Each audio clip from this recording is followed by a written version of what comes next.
Alors, bonjour à toutes et tous et bienvenue sur ce webinaire préparé par le comité régional Net Entreprise qui est piloté par l'URSSAF. Ce webinaire est organisé dans le cadre des rencontres extra sous le thème du carrefour numérique de la protection sociale. Alors, je me présente, je suis Sandrine Liagostera, responsable de service à l'URSSAF en charge des données administratives des comptes employeurs, également animatrice de ce comité. Alors, vous êtes nombreux, tiers déclarants, employeurs du régime général et du régime agricole à vous être inscrits et nous vous en remercions.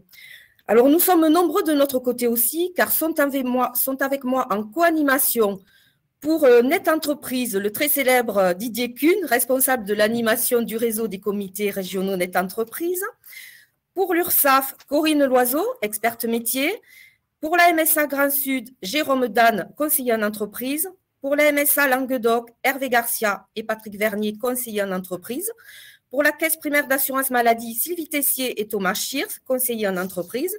Pour la CARSAT, Angélique Poignant, directrice des offres de services retraite et sa collaboratrice Hélène Lettès. Pour la CIBTP Méditerranée, Patrice Réa, qui est responsable régional. Et pour la DDFIP de l'Hérault, Nathalie Soustel, inspectrice principale des finances publiques. Alors, avant de rentrer dans le vif du sujet, il y a quelques préconisations pour suivre correctement cette session. Didier l'a affiché en début de webinaire. C'est un webinaire qui se veut interactif, donc vous allez pouvoir interagir. Vous avez un petit onglet pour les questions, un chat également pour réagir ou nous dire si le son n'est pas correct. Et nous allons donc aborder le slide suivant, s'il te plaît, Didier.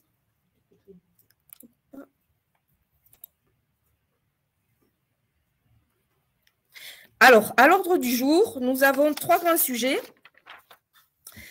Un rappel de ce qu'est Net Entreprise et comment bien l'utiliser. Où trouver les bons services en fonction des événements qui surviennent dans la vie des entreprises et des individus. Et comment s'assurer que les données déclarées soient justes, car une DSN, ce n'est pas seulement le vecteur d'un paiement social ou fiscal, mais aussi un ensemble de données individuelles qui permettent d'assurer ou d'ouvrir des droits des salariés.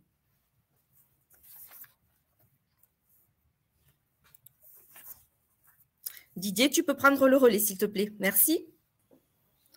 Merci. Sandrine, bonjour à toutes et à tous. Heureux de vous retrouver pour cette nouvelle présentation, ce webinaire. Et grand bonjour à tous nos collègues des autres organismes qui soit vont répondre aux questions dans le bac office, soit vont intervenir dans la matinée. Alors, petite partie de démarrage sur qui sommes-nous. D'abord notre ambition, notre engagement, puis notre savoir-faire. En réalité, le groupement d'intérêt public modernisation des déclarations sociales regroupe l'ensemble des organismes de protection sociale et avait pour mission de créer une série d'outils numériques pour simplifier en réalité la vie des entreprises, surtout la partie déclarative. Alors on dit simplifier. Tout de suite, vous allez commencer par me dire, mais c'est pas possible, comment on va s'en sortir? Déjà qu'il faut faire un boulot d'informaticien pour faire la DSN.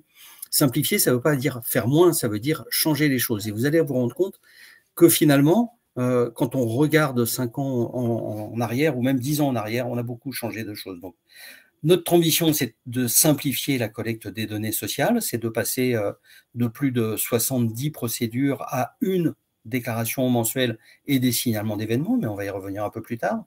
Notre engagement, c'est de développer des services numériques qui soient utiles.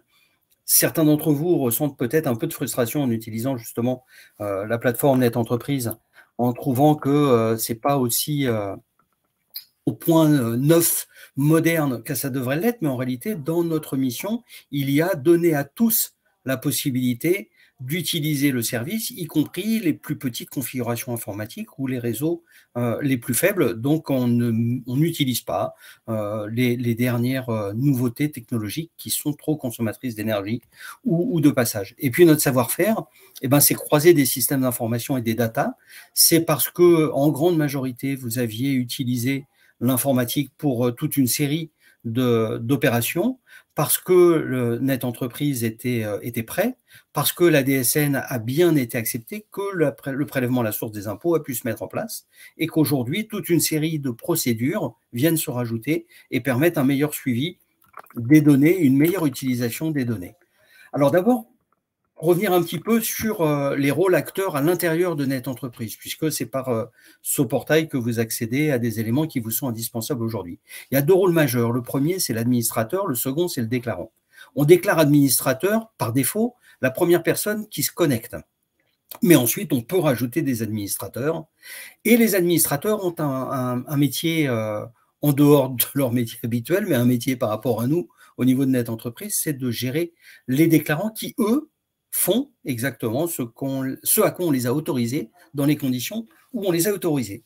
Donc la partie qui va suivre après ces rôles de Net Entreprise, ça va être un petit pense-bête sur lequel vous pourrez revenir. D'ailleurs, vous pouvez télécharger vous pouvez télécharger le support directement et le récupérer en PDF. Et du coup, quand vous allez vous trouver dans une des situations de la partie 2 ou quand vous allez avoir besoin de revenir sur comment utiliser Net Entreprise, ça sera un tout petit peu plus simple, vous allez voir. Là, on décrit vraiment le rôle de l'administrateur, qui est celui qui peut s'inscrire à tout ou partie des déclarations. Donc, par exemple, pour ceux d'entre vous qui ne sont pas encore inscrits au compte AT, et vous allez le faire, de toute façon, ça ne peut être que l'administrateur. Donc, il est important de savoir si on peut le mettre en place et le faire. Ensuite, donc, il peut inscrire ou supprimer les déclarants. Il va gérer les habilitations, créer des portefeuilles, ajouter, supprimer les clients et des filiales si vous êtes dans un système de tiers déclarant. Activer d'autres administrateurs en attente d'inscription. On est en train de simplifier et on va encore simplifier cette procédure. Générer un nouveau mot de passe, transmettre des déclarations, administrer les comptes des déclarants. Et puis surtout, en DSN, l'administrateur est le seul qui peut voir les retours qui sont transmis à tous les acteurs. Par contre, le déclarant est, lui, sur un rôle beaucoup plus restreint. Il est habilité par un administrateur, donc il va pouvoir déclarer et payer ce à quoi on l'a autorisé. Seules celles qui sont désignées par l'administrateur vont pouvoir le faire, effectuer les déclarations et accéder aux services sécurisés qui vont avec.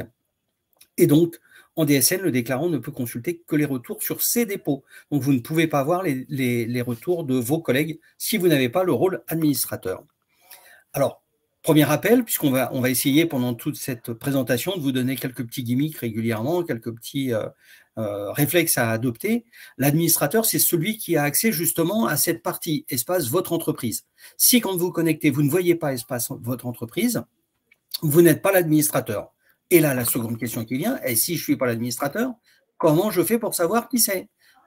À ce moment-là, vous cliquez le petit rectangle en haut à droite jaune d'identification, vous cliquez sur votre compte et vous allez voir apparaître sous vos yeux ébahis une fiche qui vous donne les coordonnées de l'administrateur. Vous allez pouvoir vérifier s'il est toujours présent dans l'entreprise ou alors si c'est quelqu'un qui est parti, s'il y a un autre administrateur. Enfin, ça va déjà grandement vous simplifier la vie puisque vous avez accès directement à cette information.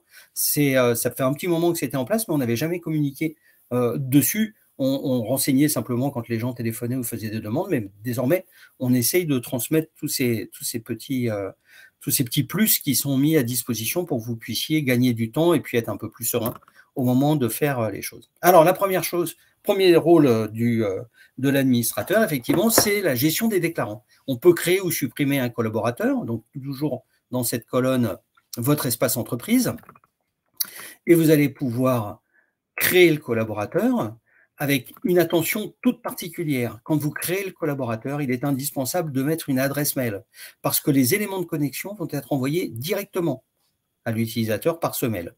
Et puis, vous allez pouvoir choisir effectivement un mode d'affectation pour les habilitations, ce qui est en bas, la petite flèche jaune.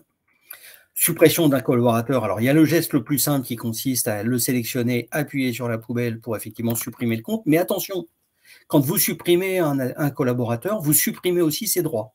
Donc, n'oubliez pas, s'il y a un nouveau déclarant qui arrive, ou si vous allez le transférer sur quelqu'un qui est déjà en place, de transférer ses droits de façon relativement simple, puisque vous avez une option qui vous est proposée. Donc, vous êtes effectivement en possibilité soit de le faire par le oui-non si vous voulez faire cette transmission, ou alors également en direct, c'est-à-dire vous allez choisir l'autre déclarant déjà inscrit pour lui transférer les droits. Donc surtout, ne supprimez ni un collaborateur, ni un SIRET, on le verra un petit peu plus tard, ni un SIRET avant d'avoir transféré les droits dessus parce que vous allez les perdre. Ensuite, on a déterminé qui fait. Maintenant, on va déterminer qui fait quoi. Là, on va gérer les déclarations. Donc là, vous cliquez, vous avez à chaque fois, vous allez avoir ces petites icônes d'une pile de documents, vous cliquez dessus pour pouvoir la déplier. Et puis là, deux méthodes. Soit vous attrapez le nom de la déclaration à droite, vous la saisissez, vous la sélectionnez. En glisser-déposer, vous l'amenez sur la colonne de droite. Soit vous les sélectionnez dans la colonne de gauche. Et puis avec les petites flèches qui sont au milieu, les petits boutons, vous les faites passer. N'oubliez pas de valider. À chaque fois que vous faites une modification sur le compte Net Entreprise, on vous demande un acte de volontaire de validation. Donc, il faut cliquer sur valider à chaque fois. Sinon, c'est comme si vous n'aviez rien fait. Une fois qu'on a dit qui fait quoi, on va dire qui fait quoi, comment, et là, on va gérer les habilitations. La gestion des habilitations, c'est relativement simple. Vous avez ce petit module qui s'affiche et ensuite, vous arrivez sur la page en fonction de la personne, donc en fonction du déclarant, et vous ajoutez ou vous supprimez une habilitation simplement en cochant ou décochant les cases qui sont sur votre écran. On a du coup fait évoluer un peu les choses avec une gestion adaptée aux grands déclarants, parce qu'on parle souvent des tiers déclarants, et ensuite on recentre sur les experts comptables, ce qui est bien évidemment plus de 40% des DSN sont transmises par des experts comptables, donc bien évidemment c'est un public important, mais il y a aussi tous les SIRAN qui déclarent pour un autre SIRAN, que ce soit une holding ou dans le cas de travail partagé, enfin de salariés partagés, on peut avoir une des entreprises qui déclare pour les deux. Prenons le cas d'un compte avec plusieurs déclarants, donc ce qu'on appelle effectivement un grand déclarant, et là on a les trois actions qui se posent avec l'arrivée d'un collaborateur, son départ ou l'ajout d'un SIRET, et dans les trois cas, trois questions à se poser. Quand vous avez l'arrivée d'un nouveau collaborateur, on te demande qu'est-ce qu'il va effectuer. Il vient pourquoi? Il vient pourquoi? Avec qui? Sur son périmètre déclaratif. Et puis ensuite, c'est est-ce qu'il remplace quelqu'un? Et parce qu'à chaque fois, il faut avoir le petit tilt qui se met en tête. On ne supprime pas un compte ancien sans avoir transféré les droits sur le nouveau. Donc, si c'est à l'arrivée d'un collaborateur, on passe par cette question-là. Pour son départ, l'accès au compte a-t-il été bloqué? Parce que si vous laissez des accès à des comptes à des personnes qui sont parties, ils peuvent continuer à faire des modifications à distance. Son périmètre doit-il être transféré ou pas? Ça, c'est votre gestion par portefeuille, c'est vous qui voyez. Et puis, les historiques ont-ils été enregistrés? Je vous rappelle que la charge de la conservation des historiques pèse sur le déclarant. Nous, au niveau de Net Entreprise, on ne conserve accessible que 3 mois. Et puis, dans le cas de l'ajout d'un SIRET, qu'est-ce qu'il va faire comme déclaration? Qui va s'en occuper? Et puis, est-ce qu'il doit y avoir d'autres SIRET qui vont être ajoutés? Et si oui, est-ce qu'on ne passerait pas par la création d'un portefeuille? Donc là, on détaille, donc je vais passer relativement vite, on détaille les écrans qui vont être mis à votre disposition avec les connexions et l'accès de l'administrateur, l'information sur le déclarant, le fait que vous deviez renseigner les informations relatives au niveau déclarant, renseigner l'adresse mail valide. On insiste toujours sur cette adresse mail valide. Là, simplement, avec la nouvelle version que l'on utilise, les invitations qu'on vous a adressées, on a eu 20% de non aboutis.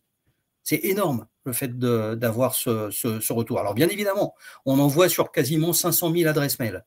Sur les 500 000 adresses mail, 20%, vous dites, bon, voilà, il y en a 100 000. Et c'est quand même 100 000 adresses mail qui sont mal renseignées. Ça veut dire que c'est des gens, éventuellement, qui sont toujours acteurs ou qui ne le sont plus, qui sont dans une entreprise ou qui sont arrivés mais qui utilisent l'adresse mail de quelqu'un d'autre.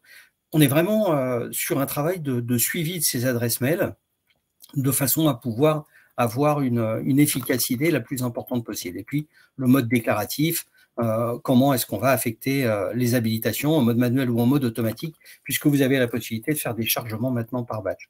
Même chose pour le départ d'un collaborateur. À nouveau, vous voyez apparaître sur l'écran les choses qui sont en place. Le choix du déclarant à supprimer, le choix du mode de suppression du déclarant, ajout d'un nouveau SIRET. On est sur les mêmes démarches. Vous avez l'occasion, si vous en avez besoin, de vous référer au support que vous pouvez télécharger. Je passe rapidement parce que c'est surtout la partie suivante qui va vous intéresser, je n'en doute pas. Pour demain, on se dirige vers une gestion des habilitations qui va être simplifiée. On veut avoir un état des lieux du compte qui va être amélioré. En réalité, Net Entreprise et la DSN sont en lien avec tous les éditeurs de logiciels et avec ce qu'on appelle les tiers déclarants, donc les experts comptables et les autres.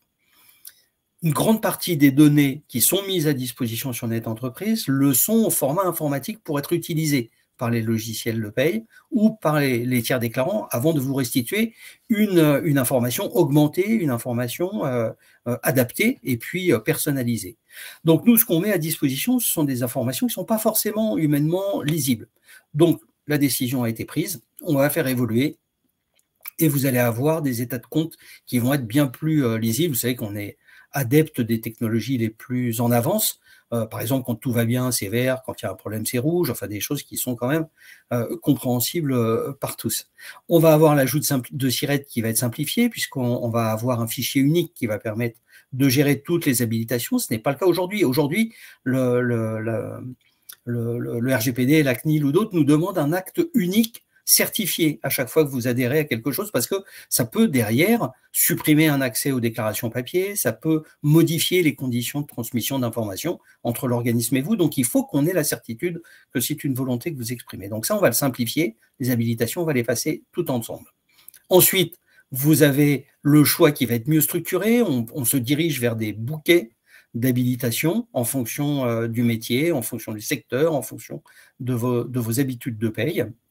Et puis des temps de traitement améliorés, le triplet d'admission à NetEntreprise, nom, prénom, SIRET, mot de passe, sur 3 millions d'utilisateurs, ça nous fait 9 millions de données. Et à chaque fois que vous allez vouloir vous connecter, il faut qu'on active cette base de 9 millions. On sait qu'il faudrait qu'on revienne aux alentours de 2 millions d'utilisateurs, donc de diminuer de quasiment 3 millions. La base, c'est repassé de 9 à 6 millions. Et du coup, on va avoir des temps de traitement qui vont être nettement améliorés. Les temps de recherche vont être plus rapides. Donc, le portail de demain, ça va être un module de notification qui va vous permettre de consulter les événements DSN, les taux ATMP, les effectifs. Tous ces éléments-là vont être disponibles directement dans un module de notification. Ça va vous être adressé, donc. Une gestion de déclarant simplifié qui va permettre de gérer l'arrivée et le départ de collaborateurs en une seule action du début à la fin. Une nouvelle ergonomie, alors vous voyez régulièrement le portail évoluer, et là on va rajouter de nouvelles fonctionnalités, et puis le tableau de bord DSN qui rentre sur NetEntreprise directement, et puis le tableau de bord NetEntreprise qui lui, on va essayer de le faire toujours plus intuitif, et puis bien d'autres surprises dont on va vous laisser la surprise derrière. Et pour les slides suivantes, je vais laisser la main à mes collègues qui vont reprendre la suite. N'oubliez pas, si vous avez des questions, de les poser dans l'onglet « Questions ». Des réactions, mettez-les effectivement dans le chat, mais le chat n'est pas destiné à être lu par tous nos collaborateurs techniques qui sont derrière. Donc, n'hésitez pas sur les questions et on va vous poster quelques sondages. Merci d'y répondre.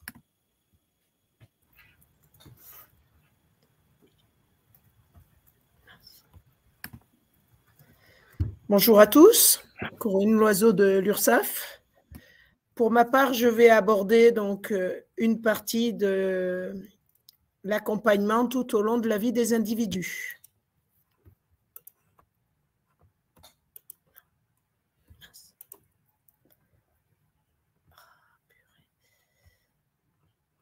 Voilà.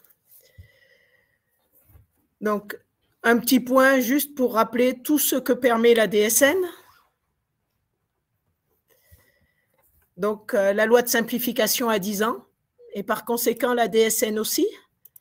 Donc, la DSN, elle a été instaurée par la loi de simplification de 2012. C'est le cadre d'une volonté politique et d'une ambition. Donc, voilà.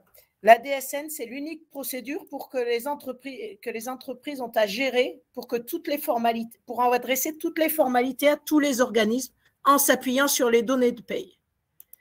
Elle peut être réalisée sur netentreprise.fr, bien sûr, et elle couvre donc de nombreuses procédures sociales et s'étend régulièrement.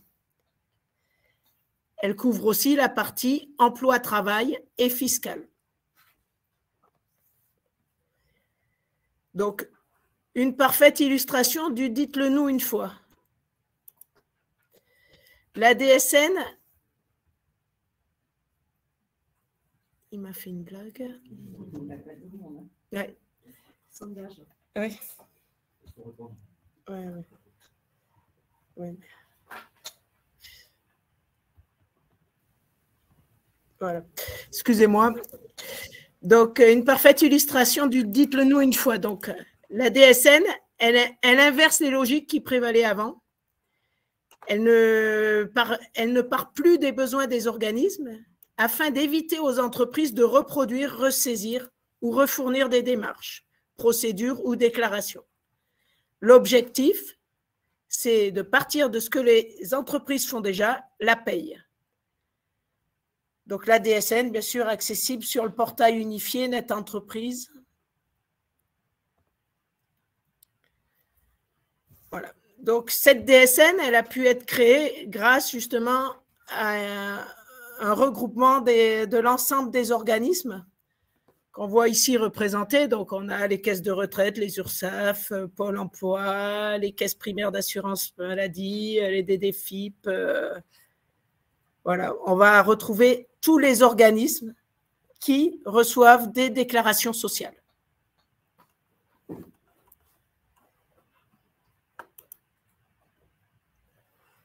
Donc, et c'est un circuit normé pour des données contemporaines, bien entendu, pour uniformiser l'ensemble des données et toujours utiliser les données issues de la paye. Donc, la DSN, la preuve par 70 et plus. Donc, la DSN, elle a permis de remplacer 70 déclarations et le flux est unique, mensuel, et c'est désormais le seul canal de transmission des données sociales pour tous les employeurs du secteur privé depuis janvier 2017. Et depuis 2022, bien sûr, la fonction publique est à son tour entrée en DSN. Donc, avant la DSN, l'entreprise adressait les déclarations et autres à l'ensemble des organismes. Maintenant, l'entreprise envoie un seul flux qui après est réparti vers les organismes.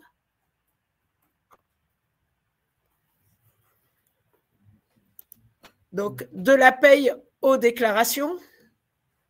Donc, avant la DSN, on avait deux procédures distinctes, une procédure logique de paye et une procédure logique de déclaration. Donc, mais ces deux procédures, bien sûr, manipulaient les mêmes données, mais étaient fondées sur des codifications et des échéances différentes. Donc maintenant, avec la mise en place de la DSN, on a un seul traitement de DSN.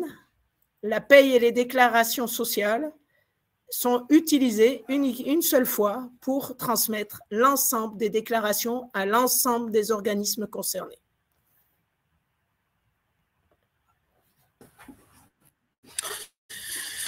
Bien, bonjour à tous, Hervé Garcia de la MSA du Languedoc.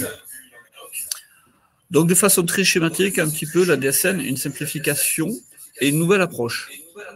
Donc ce sont des choses qui commencent à être connues, maîtrisées, mais qui sont toujours bonnes d'être rappelées. Donc au départ de la DSN, tout part de la paie, fiche de paie, des informations relatives aux rémunérations et aux absences des salariés. En découle la DSN mensuelle et parallèlement à la DSN mensuelle, des signalements. Donc la DSN mensuelle qui est une transmission mensuelle et dématérialisée des données issues de la paie et qui est donc le prolongement naturel des informations figurant dans le bulletin de paie. Les signalements, qui majoritairement sont au nombre de 3, on verra tout à l'heure, il y en a un quatrième. Les fins de contrat de travail, à destination essentiellement de l'assurance chômage, les arrêts de travail qui vont partir soit vers l'assurance maladie, soit vers la MSA, en fonction du régime de l'entreprise, et éventuellement les reprises de travail qui vont également vers ces deux mêmes organismes.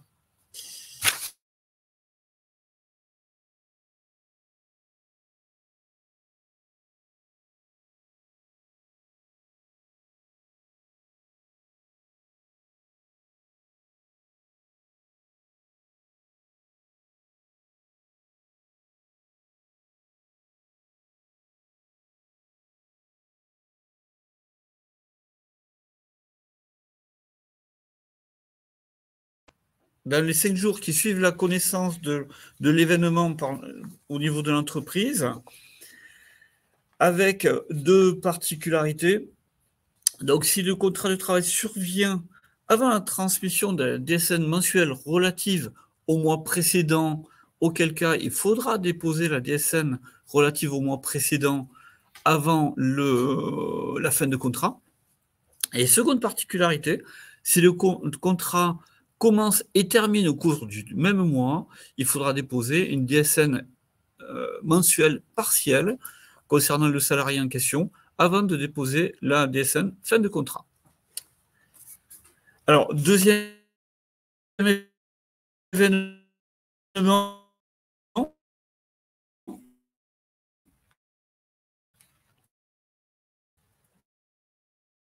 l'arrêt de travail. Donc là, qui doit être communiqué. Alors, on nous signale un problème de son. On va essayer de réparer tout ça. Et on va revenir en arrière sur la présentation. Alors, on nous signale...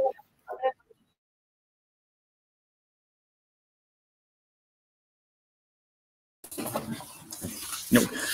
Donc, pardon pour cette coupure de son, juste une simple coupure du réseau.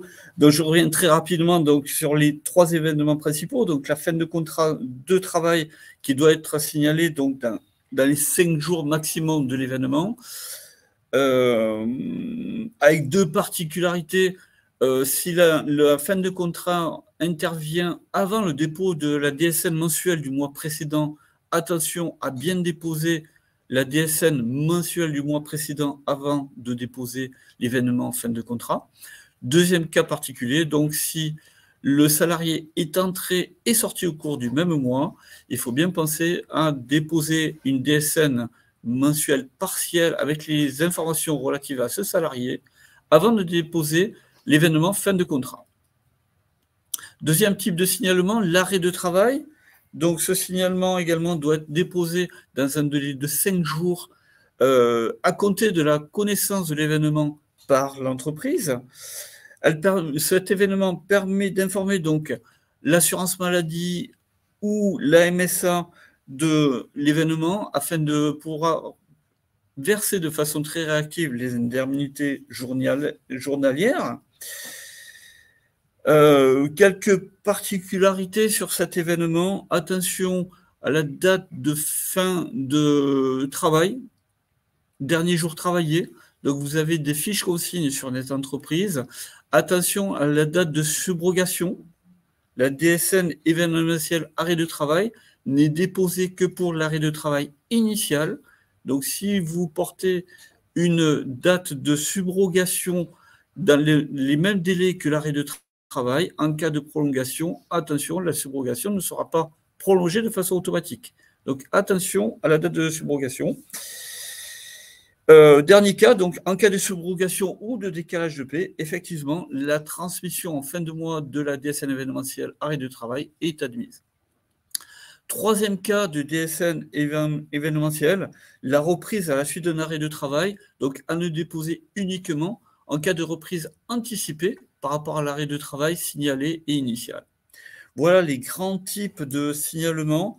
Alors, s'ajoute également un signalement d'amorçage et de données variables, à ce jour non obligatoire, mais nous y reviendrons tout à l'heure dessus, quand nous aborderons donc le cas des déclarations préalables à l'embauche.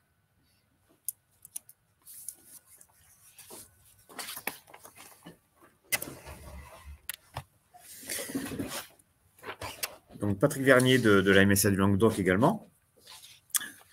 Donc, on va passer à la slide suivante. Voilà. Donc, si on reprend sous forme de dessin les relations qui peuvent exister entre le déclarant, que ce soit l'employeur en direct, le déclarant et les organismes de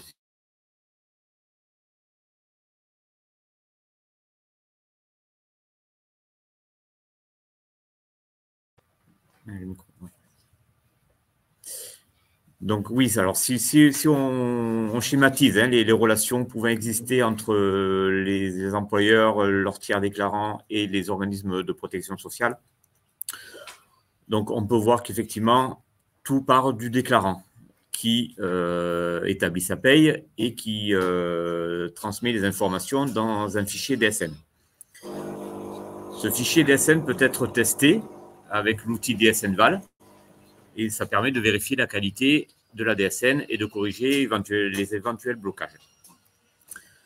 Si, donc ça, c'est pas forcément réalisé, mais vous pouvez le faire. Si le fichier DSN est transmis, il est transmis sur le portail Net Entreprise ou sur le portail de la MSA. Et après, donc, il est envoyé au système d'information DSN. Ce système d'information DSN renvoie auprès des organismes de protection sociale concernés par les données que vous déclarez, renvoie des informations et également vous renvoie des contrôles vers votre tableau de bord. Et c'est là que vous devez vérifier ce tableau de bord pour voir si effectivement si vous avez des anomalies non bloquantes qui vous sont notifiées donc, par le système d'information DSN, mais également par les organismes de protection sociale.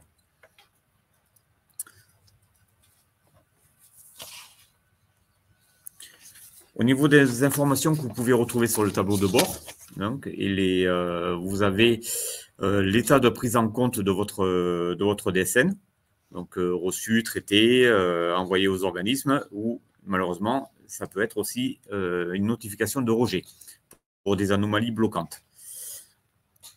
Les certificats de conformité DSN OK, mais qui ne vous empêchent pas de vérifier si effectivement il y a des comptes rendus métiers de la part des organismes qui vous notifient des anomalies non bloquantes, mais qui des données à rectifier.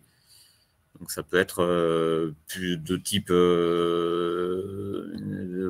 des données qui concernent les salariés, hein, l'identification des salariés, ou des données de cotisation. Tout ça, ça permet de garantir la fiabilité des informations que vous nous transmettez. Vous avez également un bilan qui est communiqué par les organismes complémentaires. Et un dernier bilan, le BPIJ de la CNAM, pour suivre le paiement des IJ, des indemnités journalières maladie. Mais ça également, ça sera abordé par la suite par mes collègues de la CPAM.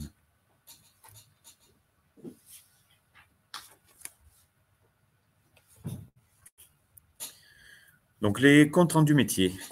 Donc, de quoi s'agit-il? En fait, c'est un retour d'informations de la part des organismes pour une fiabilisation de vos DSN.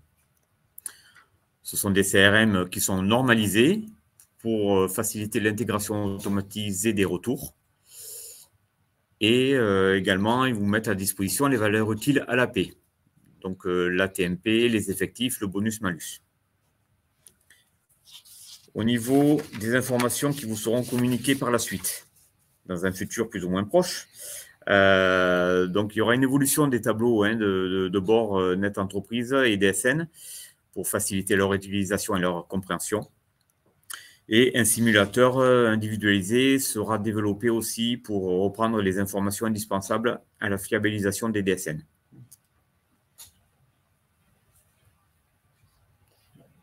Voilà, le but étant d'automatiser au maximum la prise en compte des remontées des organismes pour faciliter la correction des erreurs.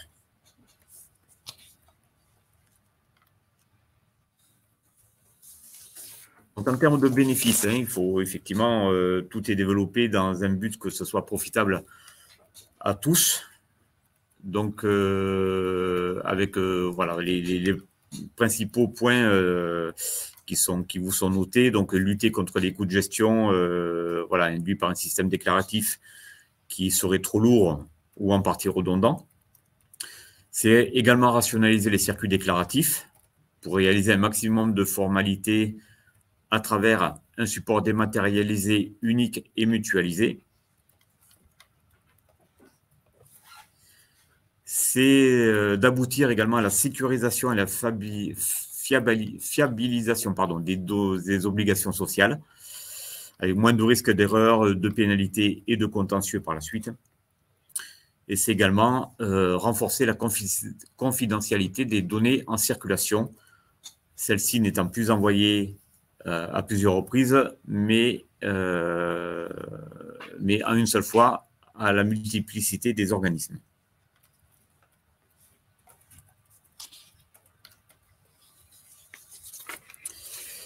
Donc, des évolutions réglementaires qui vont impacter la DSN dès 2023. Donc, notamment les 2 points principaux. Donc, c'est déjà le transfert du recouvrement de la taxe d'apprentissage aux URSSAF à compter donc du premier trimestre 2023, a priori au mois de mars.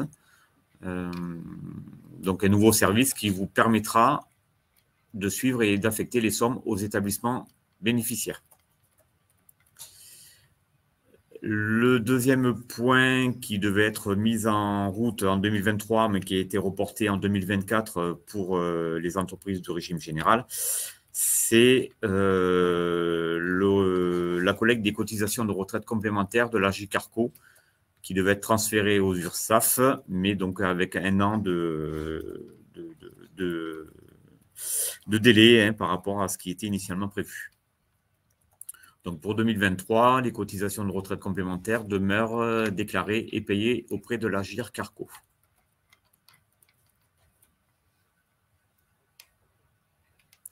D'autres réformes sont éventuellement à venir, comme la réforme des retraites, la réforme de l'assurance chômage et le reversement à la source.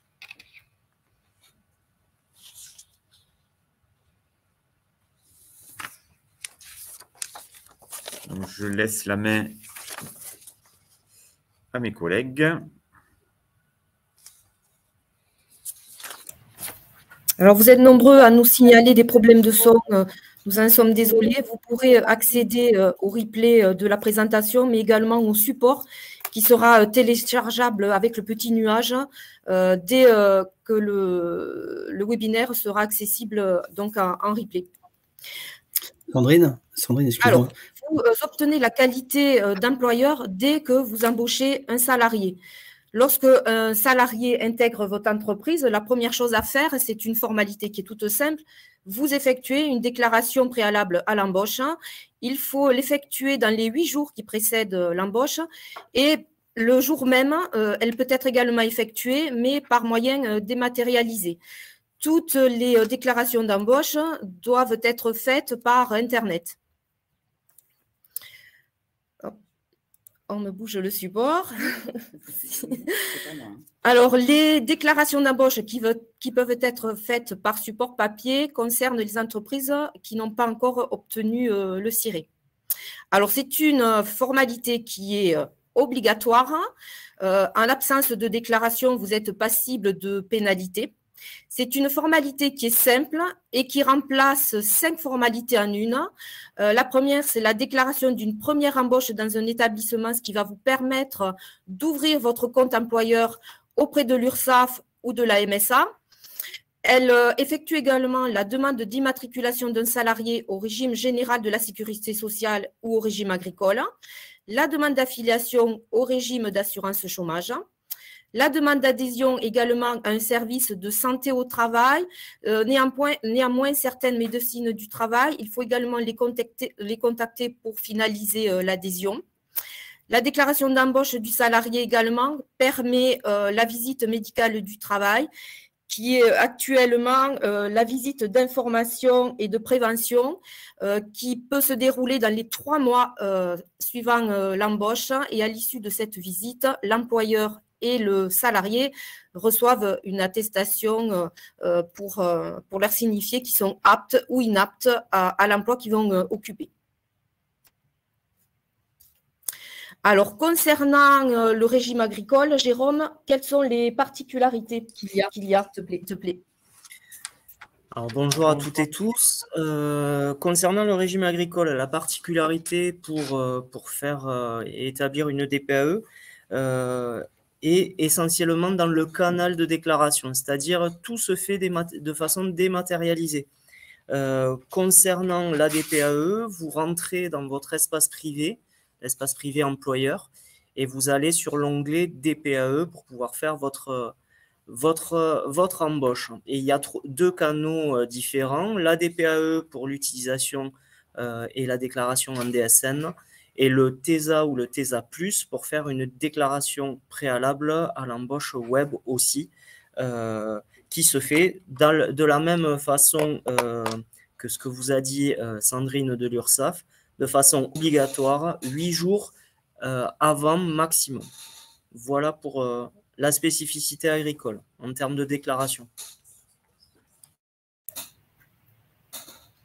Alors, pour formaliser l'embauche effective de votre salarié au sein de votre entreprise, il faut effectuer un signalement d'amorçage des données variables, l'ADV, qui va permettre de signifier que votre salarié est effectif au sein de votre entreprise, et ce, dès la première paye.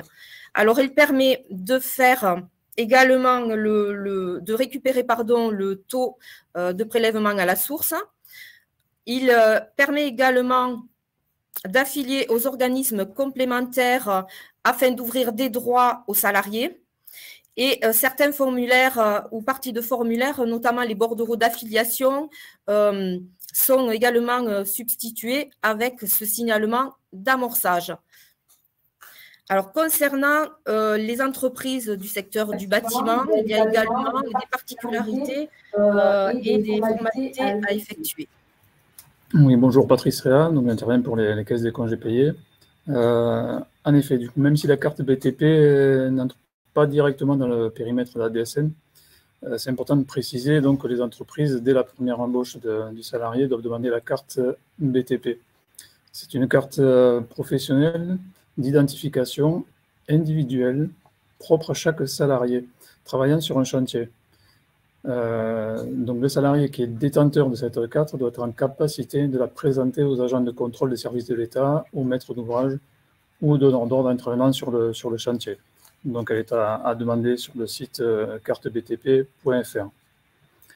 Plus particulièrement du coup, en lien avec la DSN pour les entreprises adhérentes à une caisse de congés payés du bâtiment, il faut savoir que le code caisse des congés payés doit être indiqué. Il faut absolument le noter pour que les caisses soient destinataires des DSN mensuels. C'est grâce à ce code caisse DSN que la DSN est distribuée aux caisses BTP. Sans code caisse, il n'y a pas de diffusion de données aux caisses. Donc, il est impératif de le paramétrer dans le bloc contrat du salarié. Par exemple, pour la caisse Méditerranée, il faut paramétrer le code caisse de congés payés 15. Donc, chaque caisse régionale a un code qui lui est attribué. Donc, voilà un petit peu les particularités par rapport au bâtiment. Ouais. Donc, s'il y a des questions, on reviendra peut-être après. Oui, allez, en principe, ça doit être demandé pour chaque personne qui est amenée à intervenir sur le chantier, hormis les architectes, par exemple. Mais sinon, donc, c'est valable pour tous les personnels des entreprises, éventuellement du bâtiment ou hors bâtiment.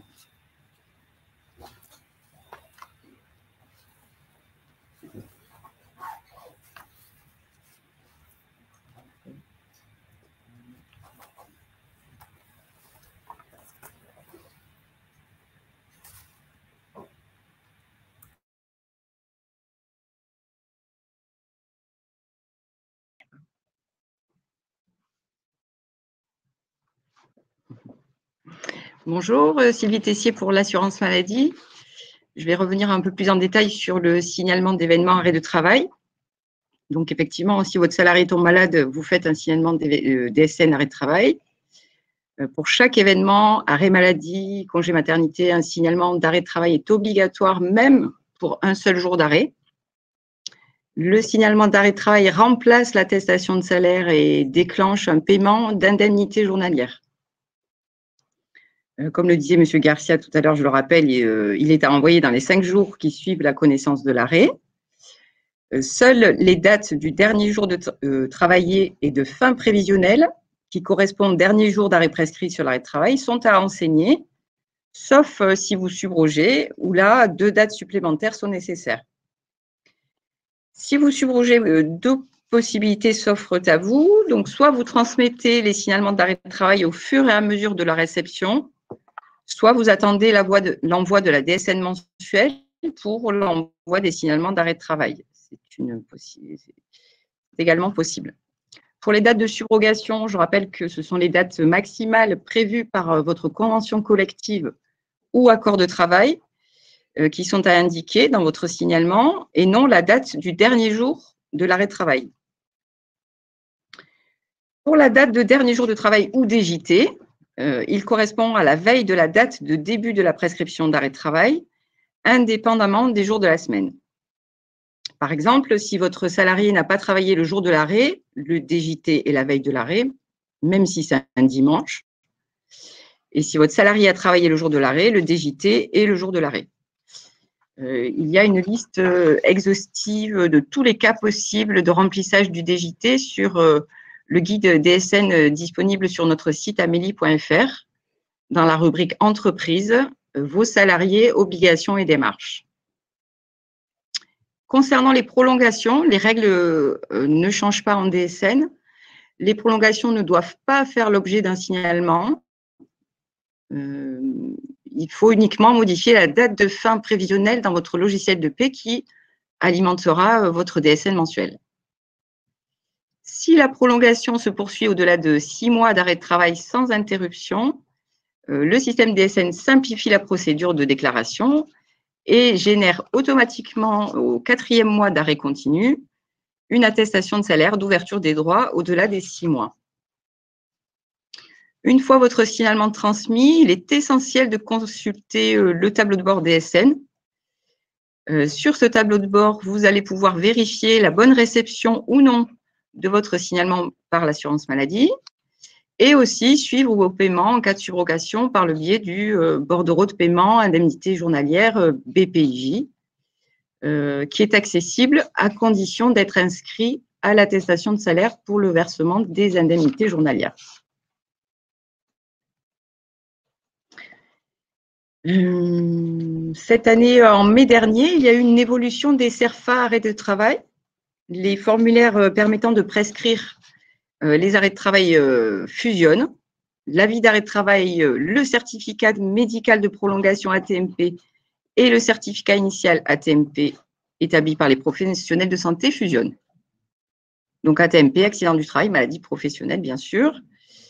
En cas d'arrêt de travail initial ou de prolongation, vous ne recevrez plus qu'un seul CERFA, qu'il concerne un arrêt maladie, maternité, paternité ou accident du travail, maladie professionnelle.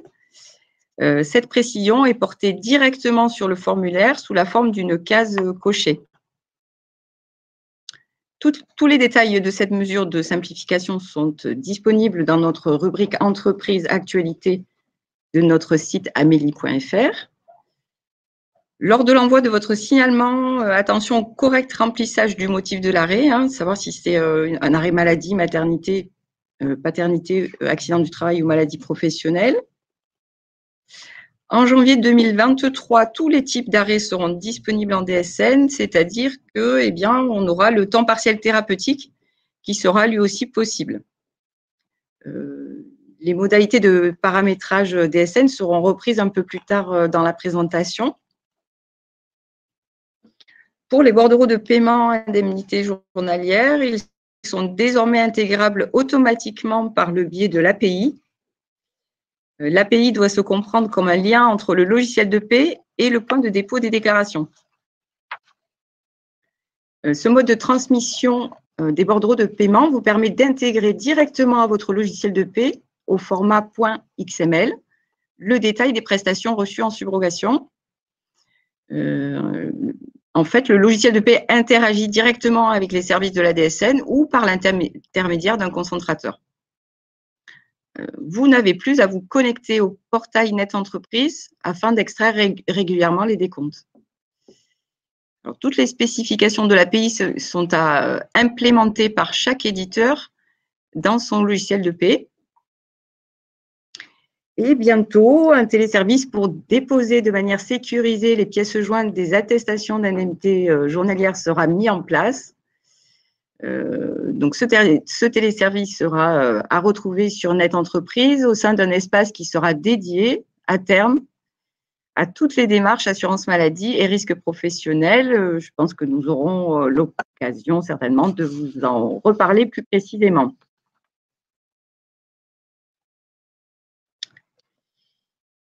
Alors, mon salarié rentre d'arrêt maladie. Donc, vous alimentez la date de reprise réelle effective avant de clôturer la période d'arrêt dans votre logiciel de paie.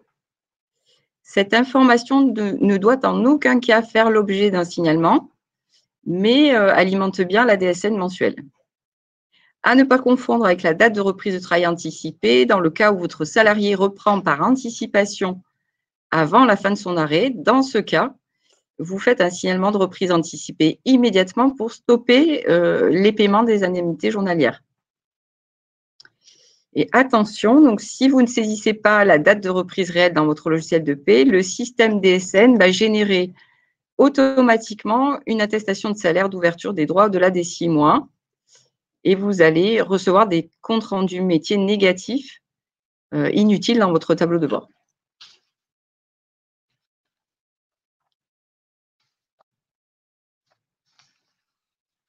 Votre salarié ne peut pas reprendre le travail.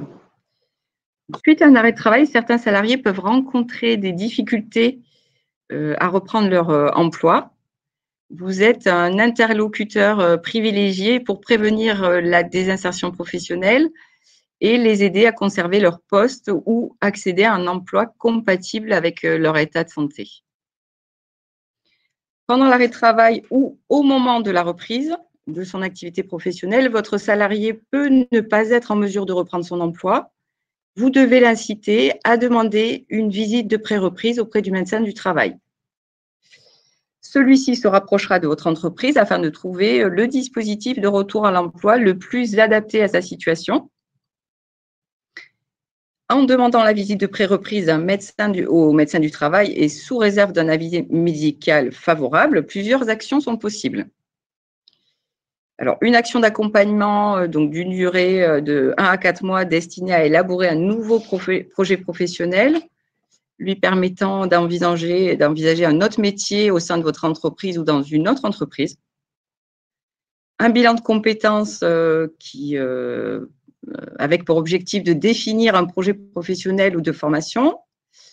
Une formation diplômante facilitant l'accès à un nouvel emploi, un essai encadré qui permet d'évaluer la compatibilité d'un poste avec l'état de santé du salarié, et enfin, un contrat de rééducation professionnelle en entreprise. Donc, tous ces dispositifs sont évoqués plus en détail, toujours pareil, sur notre site amélie.fr. Effectivement, dans le cas où le salarié a besoin d'aménagement pour reprendre son poste, une reprise à temps partiel est également possible. Donc, le temps partiel thérapeutique, il sera évoqué tout à l'heure dans les slides suivantes.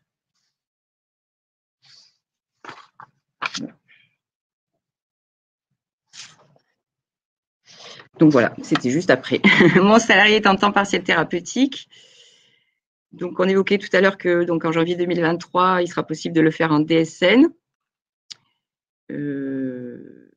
En remplaçant la DSIJ TPT temps partiel thérapeutique par la déclaration en DSN, plus besoin de transmettre une attestation de salaire DSIJ classique, mais sous certaines conditions. Donc, c'est à condition que les consignes déclaratives de la fiche 911 soient appliquées, que le bloc S21G0066 soit dûment renseigné avec la perte de salaire, que le premier jour du TPT soit postérieur au premier jour du mois de démarrage du TPT et que ce temps partiel thérapeutique n'ait pas déjà été déclaré hors DSN. Enfin, bien sûr, votre salarié doit être affilié à la CNAM ou à la MSA, et c'est à l'exception des fonctionnaires affiliés au régime général qui sont hors périmètre couvert. Si une de ces conditions n'est pas remplie, vous continuez à déclarer et corriger vos attestations de salaire temps partiel thérapeutique selon les modalités déclaratives existantes via la DSIJ classique.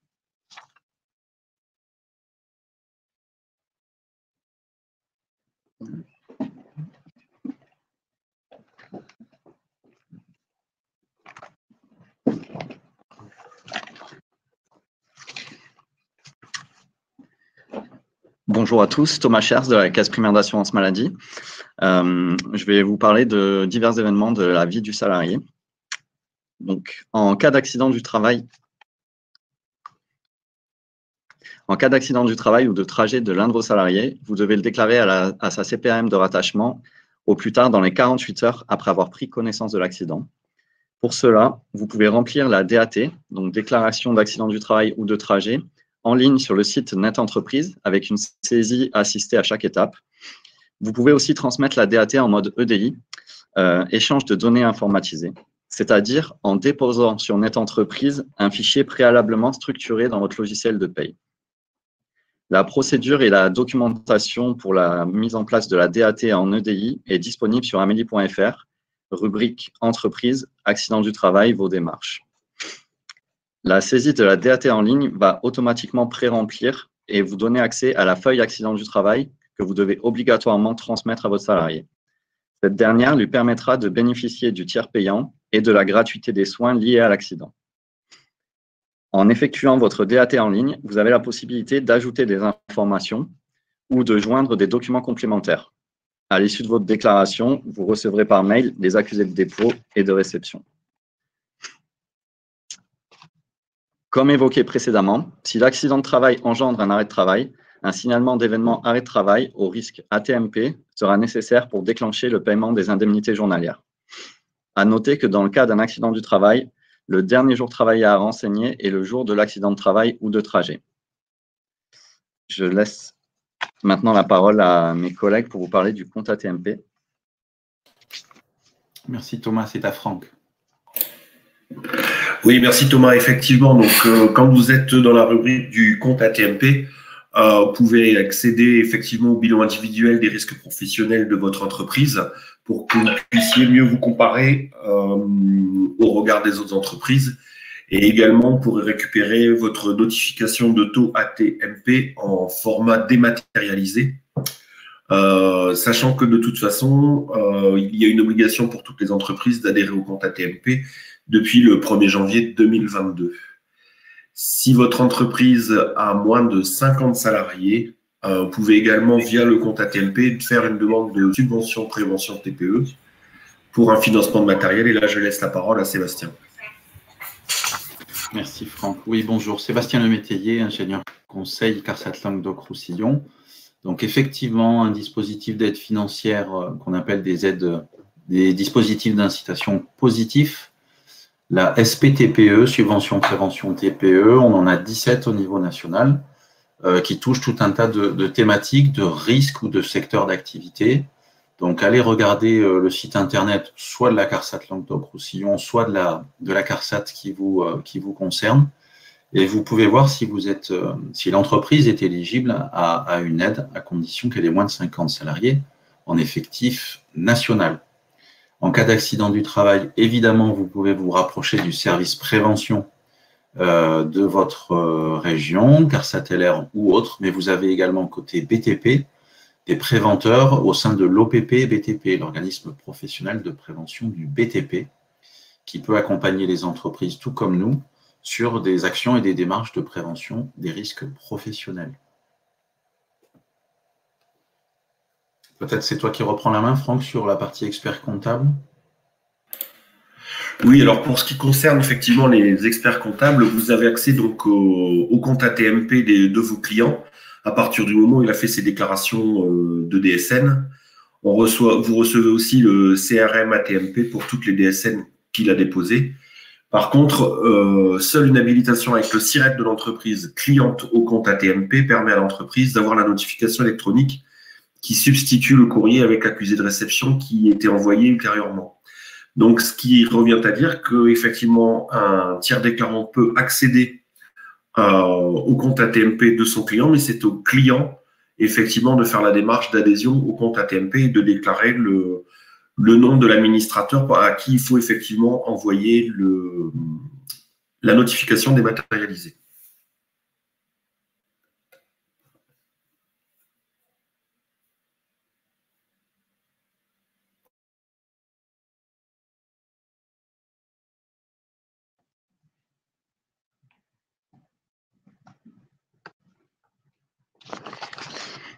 La situation familiale de votre salarié peut changer suite à différents événements. Suite à un mariage, en plus de le féliciter, vous pouvez l'inviter à contacter la CPAM dans le cas d'un changement de nom d'usage.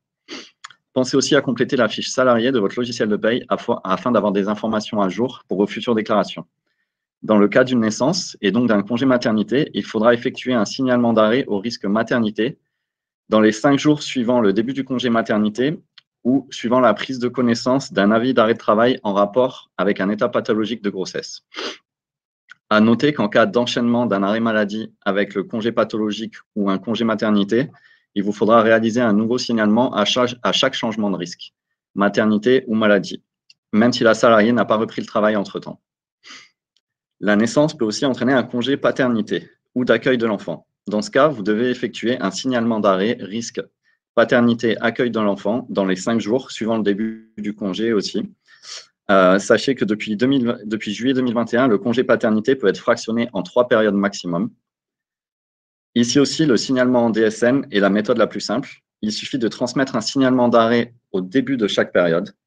Les périodes du congé paternité seront automatiquement transmises via la DSN à la CPAM de rattachement de votre salarié. Si vous optez plutôt pour la transmission d'une attestation de salaire, il vous faudra communiquer les dates du congé paternité via le nouveau téléservice Dépôt-Fi, en utilisant un fichier normé au format CSV. Ce téléservice ainsi que son mode opératoire sont disponibles sur NetEntreprise.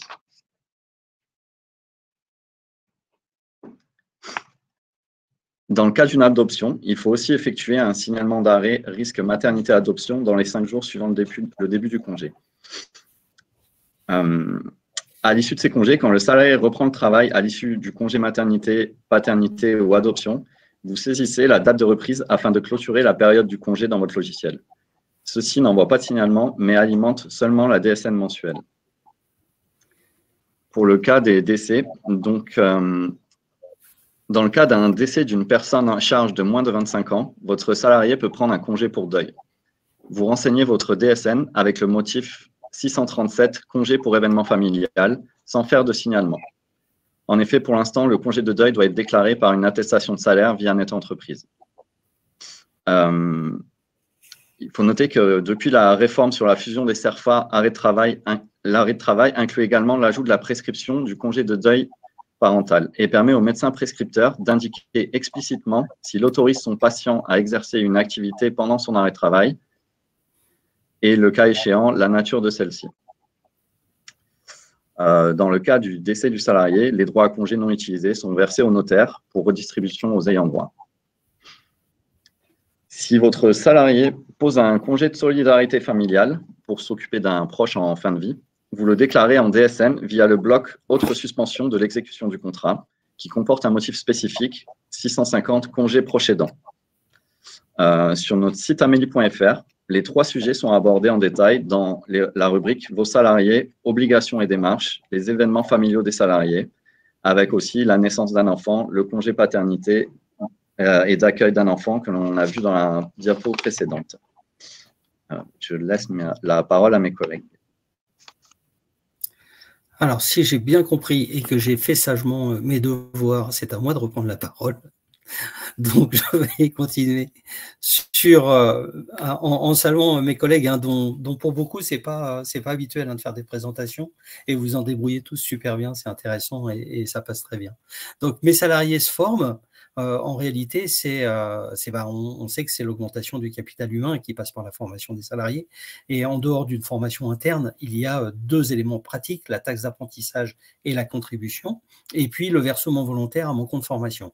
Mon compte formation qui est géré, l'espace mon compte formation qui est géré par la Caisse de dépôt et consignation. Et vous avez sur NetEntreprise, sur des particularités, des choses à faire, des déclarations à déposer sur le fait d'attribuer, par exemple, pour le versement volontaire, l'attribuer des dotations aux salariés. Vous y accédez par le service Mon compte formation qui sera activé dès le lendemain. Vous devez faire une habilitation sur votre compte NetEntreprise. Pour la taxe d'apprentissage et contribution, vous pouvez déclarer la part principale, vous pouvez déclarer l'exonération de la part principale, vous pouvez déclarer la déduction de la part principale et puis bien évidemment le solde si c'est versé à des établissements en direct.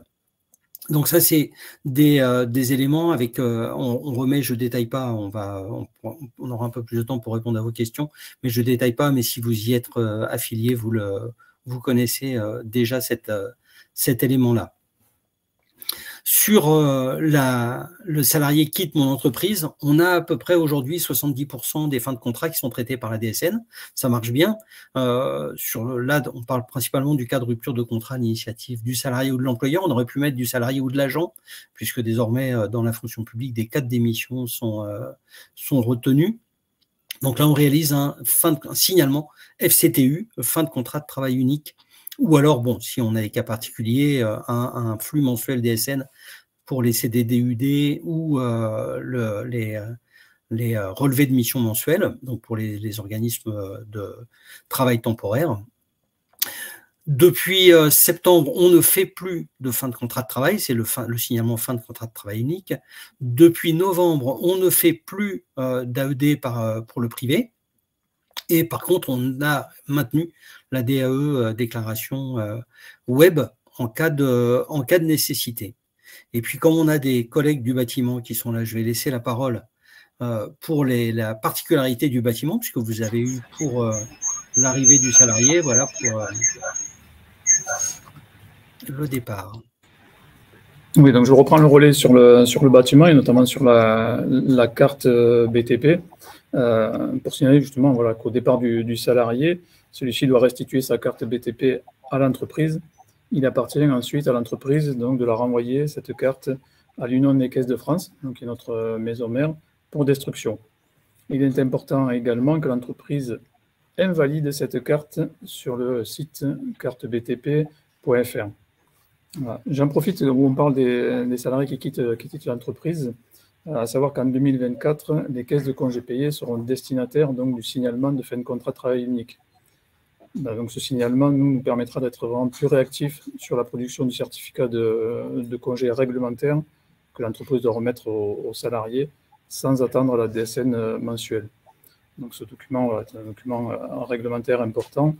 À ce jour, on a une solution de contournement qui permet aux entreprises d'aller sur notre site Internet pour déclarer la sortie, et ce qui nous permet donc d'établir une attestation provisoire de sortie.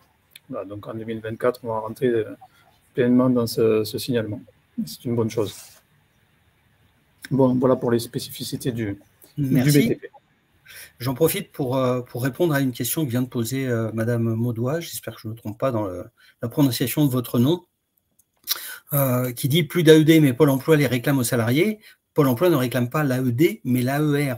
L'AED, c'est l'attestation employeur dématérialisée. C'était une façon de signaler la sortie par une déclaration qui était mise à disposition des employeurs. Donc maintenant, vous devez faire un signalement d'événement fin de contrat de travail unique, dont le compte-rendu métier, c'est-à-dire le retour qui vous est renvoyé par Pôle emploi, contient une attestation employeur rematérialisée qui effectivement peut être demandée aux salariés par Pôle emploi, sachant que normalement ils ont la totalité des informations déjà dans le système de Pôle emploi et que c'est à des fins de vérification qu'ils demandent cette attestation employeur rematérialisée. Donc AED, attestation employeur dématérialisée pour l'envoi de la déclaration, AER, attestation d'emploi rematérialisée, qui est le compte-rendu métier du fin de contrat de travail unique.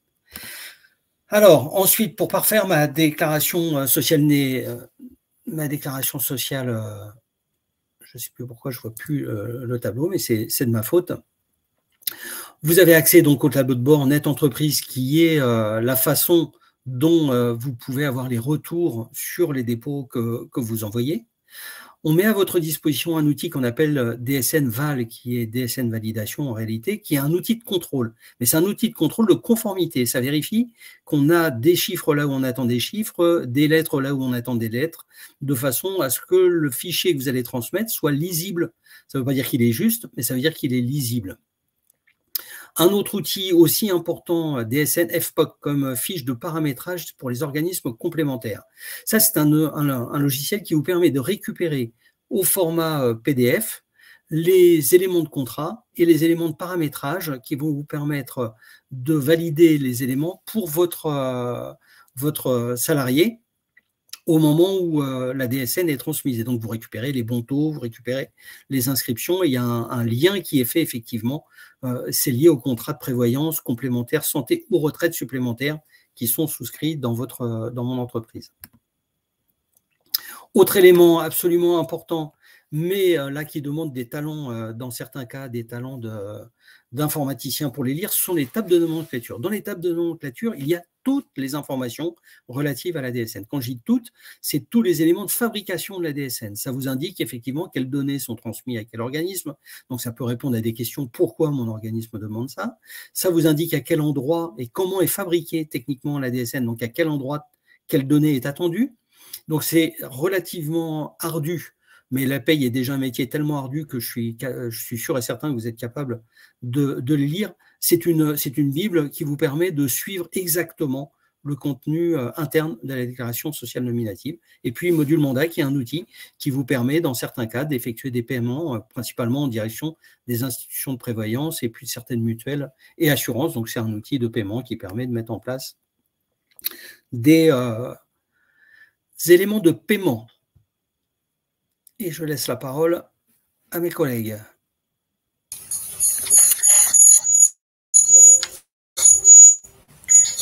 Oui, alors un service a été créé concernant l'interrogation des salariés sur leurs droits sociaux, et ce service s'appelle le signalement de mes droits sociaux.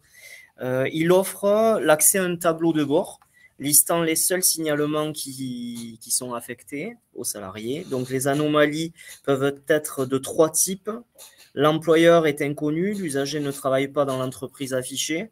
L'employeur est manquant, l'usager travaille dans une entreprise qui ne s'affiche pas, ou une erreur sur le salaire. L'usager constate un écart pour un mois donné. Donc, suite à la transmission d'un signalement par l'assuré sur cette plateforme, en tant qu'employeur, vous recevez un mail de la part de l'adresse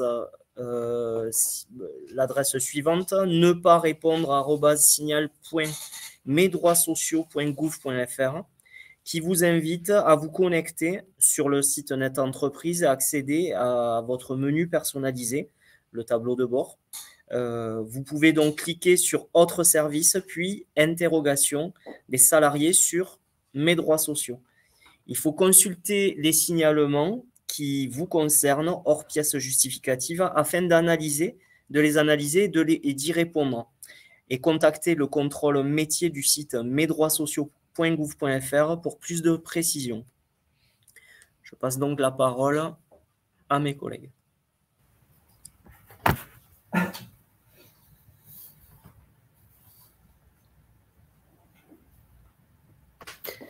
Bonjour, je vais aborder donc la cotisation modulée de l'indicateur bonus-malus. Donc là, on vous renvoie essentiellement sur de la documentation qui est à disposition sur le site Net Entreprise.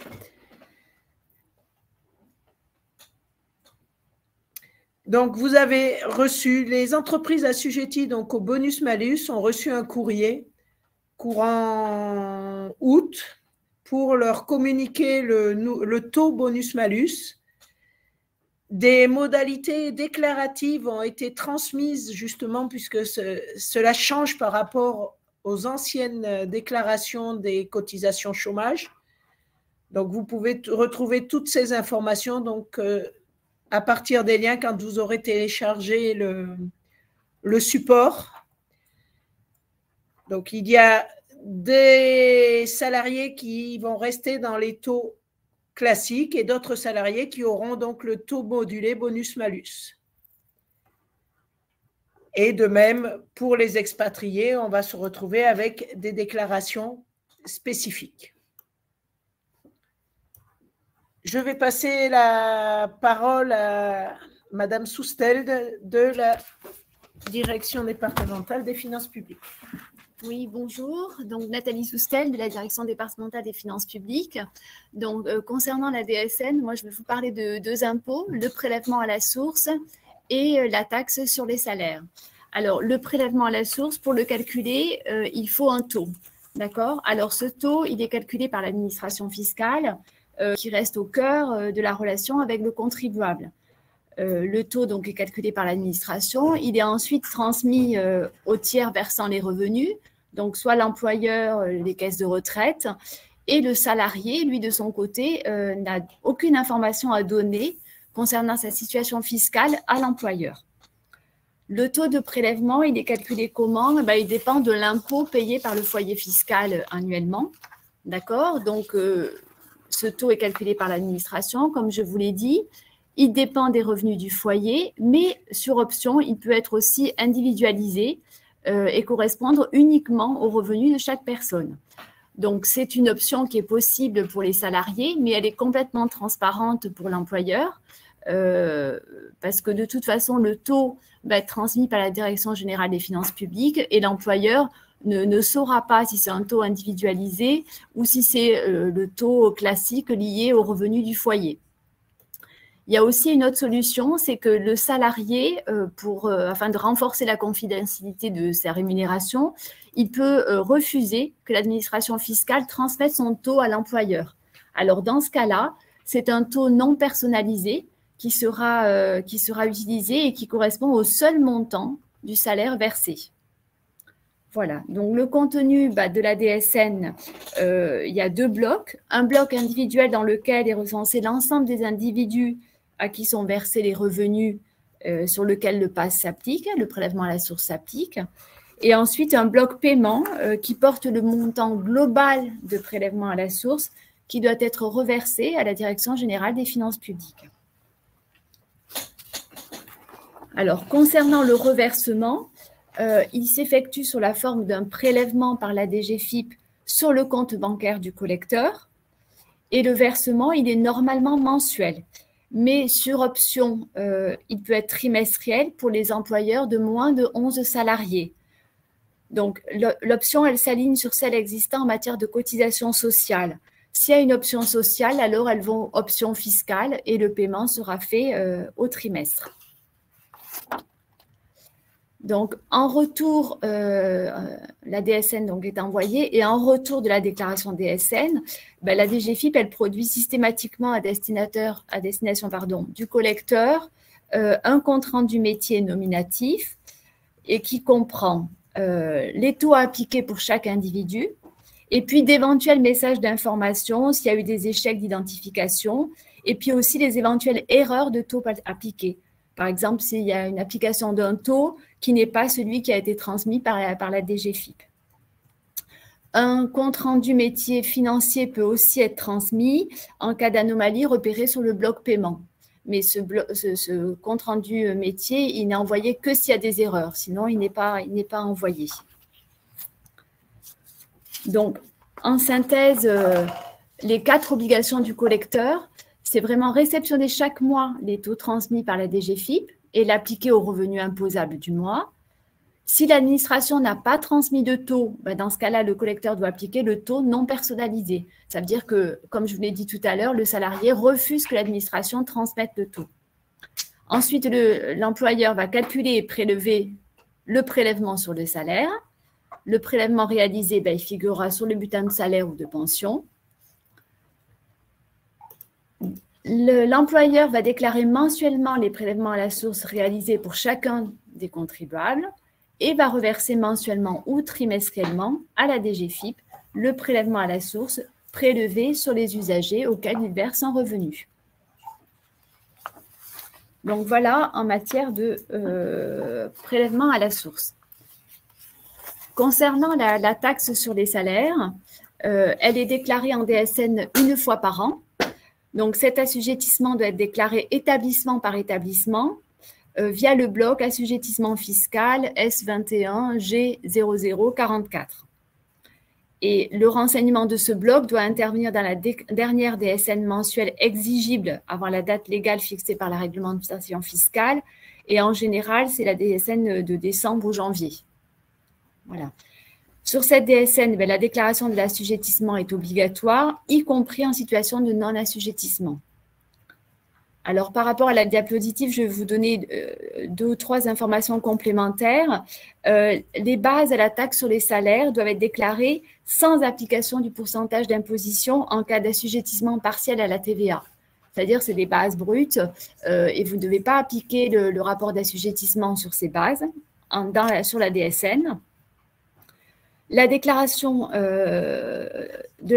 cette déclaration sur DSN n'empêche pas le dépôt auprès de l'administration fiscale de la déclaration annuelle 2502. C'est-à-dire, ce n'est pas parce que vous déclarez et vous déposez correctement la DSN et que vous faites la mention de la taxe sur les salaires que vous ne devez pas déposer la déclaration 2502 à l'administration fiscale.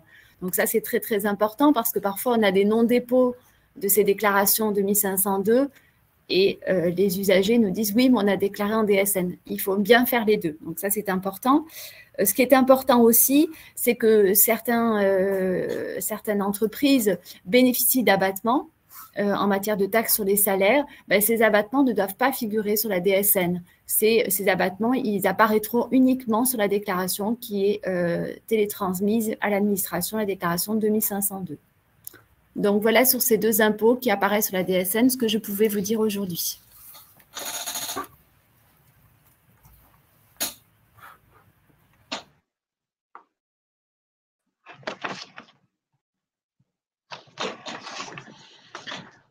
Nous allons maintenant aborder les changements de situation professionnelle qui peuvent concerner vos salariés.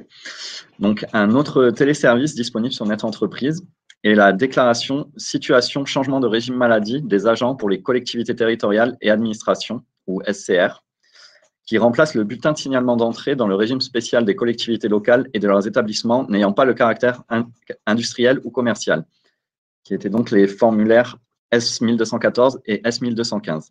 Il est proposé aux collectivités locales et territoriales intégrant un agent au sein de la fonction publique, ex-salarié, à destination des CPAM par saisie d'un formulaire à l'écran. Je fais un aparté sur un dernier service proposé aux entreprises qui n'est pas sur la diapositive, qui s'appelle « J'emploie un salarié étranger ». Vous pouvez trouver le service et toutes les infos sur amélie.fr dans la rubrique « Vos salariés, obligations et démarches »,« Embaucher un salarié »,« Obtenir le numéro de sécurité sociale d'un salarié ». Il vous permet d'effectuer en ligne les démarches d'affiliation d'un salarié de nationalité étrangère qui n'a pas de numéro de sécurité sociale, d'envoyer les demandes d'immatriculation avec les pièces justificatives de façon 100% dématérialisée. Il suffit de se connecter à l'application et créer un compte utilisateur avec votre numéro de SIRET. Vous pouvez compléter le formulaire et ajouter les pièces obligatoires, puis ensuite valider la demande. Je laisse la parole à ma collègue de l'URSSAF.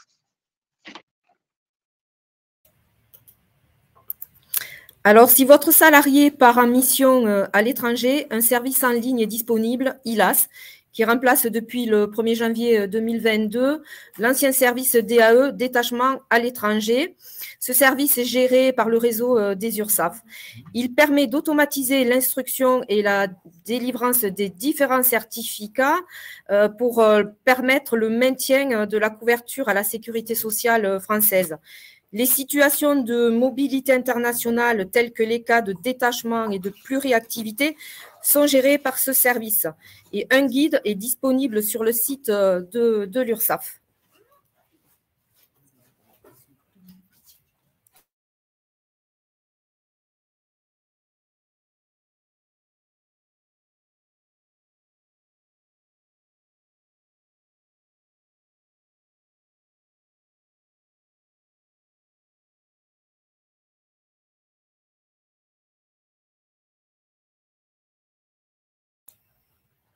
Alors, le SIRET est capital pour identifier vos établissements lorsque vous déposez une DSN.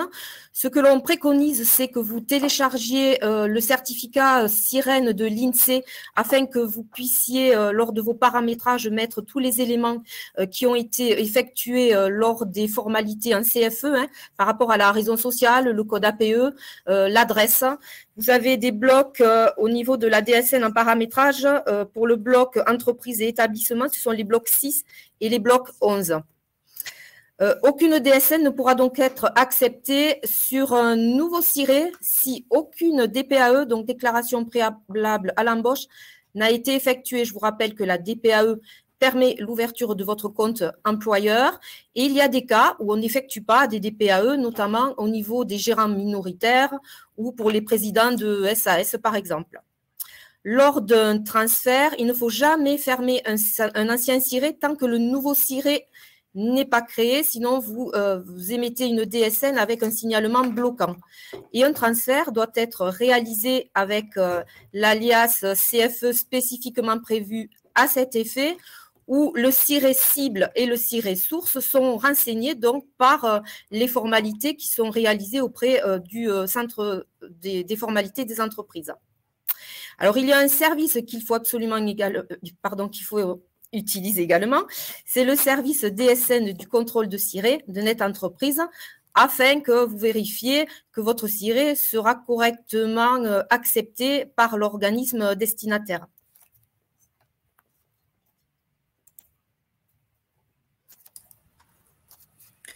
Alors, au même titre que le ciré, le NIR, numéro d'identification en registre, est capital pour identifier les individus.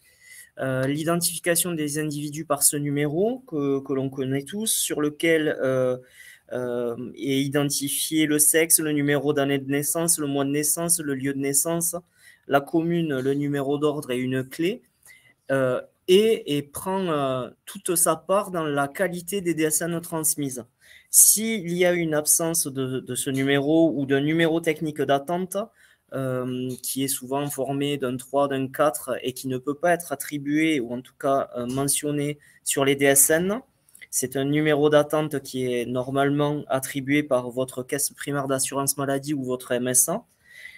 Vous pouvez créer dans votre DSN un numéro technique temporaire au format suivant. C'est le code sexe, votre numéro sirène et un numéro matricule, un numéro comptable que vous avez sur le logiciel de paye. Il est unique et pérenne pour l'individu et dans l'entreprise, et certains logiciels composent automatiquement ce numéro technique temporaire.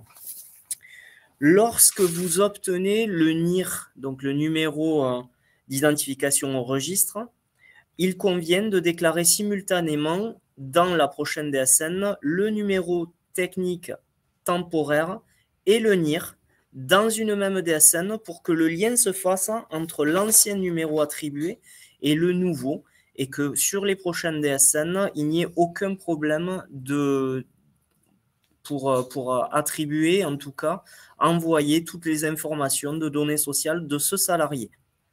Voilà, je passe la parole à mes collègues. Bonjour, vous m'entendez bien? Allez, donc bonjour, je suis Angélique Poignant de la CARSAT et ma collègue Hélène Lettès également, et on va continuer donc sur la qualité des DSN qui en effet est l'affaire de tous. Ça fait une belle transition avec le NIR, vraiment le numéro de sécurité sociale, qui est une donnée extrêmement importante pour du coup que l'ensemble des assurés, l'ensemble des usagers et vos salariés puissent bénéficier de l'ensemble de leurs droits. Ensuite, c'est ce qu'on va voir aujourd'hui. Alors, c'est l'affaire de tous, c'est l'affaire des éditeurs de logiciels de paye, on va le voir, des gestionnaires de paye, de Net Entreprise, des organismes de protection sociale et évidemment de l'assuré, de l'allocataire lui-même. Alors, on se décomplexe. Heureusement, donc, il y a une nouvelle loi qui permet le droit à l'erreur, dite, vous avez dû l'entendre sous le nom de loi OUPS, et qui permet évidemment, si on constate une erreur dans les données qu'on a pu transmettre en fait, dans le cadre de la DSN, y revenir, les corriger le mois suivant pour justement ne pas avoir de pénalité. Et voilà, le droit à l'erreur est un droit également donc, pour les entreprises, pas que pour les usagers. Alors, c'est l'affaire de tous. À quel titre? Alors, pour les gestionnaires de paye, pour les entreprises ou les tiers déclarants, en fait, tous ceux qui vont venir enregistrer les données, en fait, vous réalisez la paye et vous contrôlez les informations qui sont issues de la paye dans la DSN. Ça, on le sait, c'est votre travail quotidien. Et puis, vous corrigez les erreurs qui sont détectées dans la paye des mois précédents, donc a posteriori, via les CRM, donc, qui sont transmis ensuite donc, aux organismes. Les éditeurs de logiciels, eux, donc, font la mise au point de leur logiciel de paye et diffusent des consignes auprès de leurs différents clients sur les évolutions de normes en fait, qu'ils ont pu mettre à jour. Net Entreprise et le système DSN accompagne l'ensemble des acteurs sur les actions de qualité en DSN avec l'animation d'opérations de contrôle mensuelles, par exemple, et met en place des directives, des nouveautés gouvernementales sur les évolutions de normes DSN. Voilà, et vraiment l'opérateur qui vient communiquer beaucoup avec les employeurs et avec les éditeurs de logiciels de paye sur l'évolution des normes.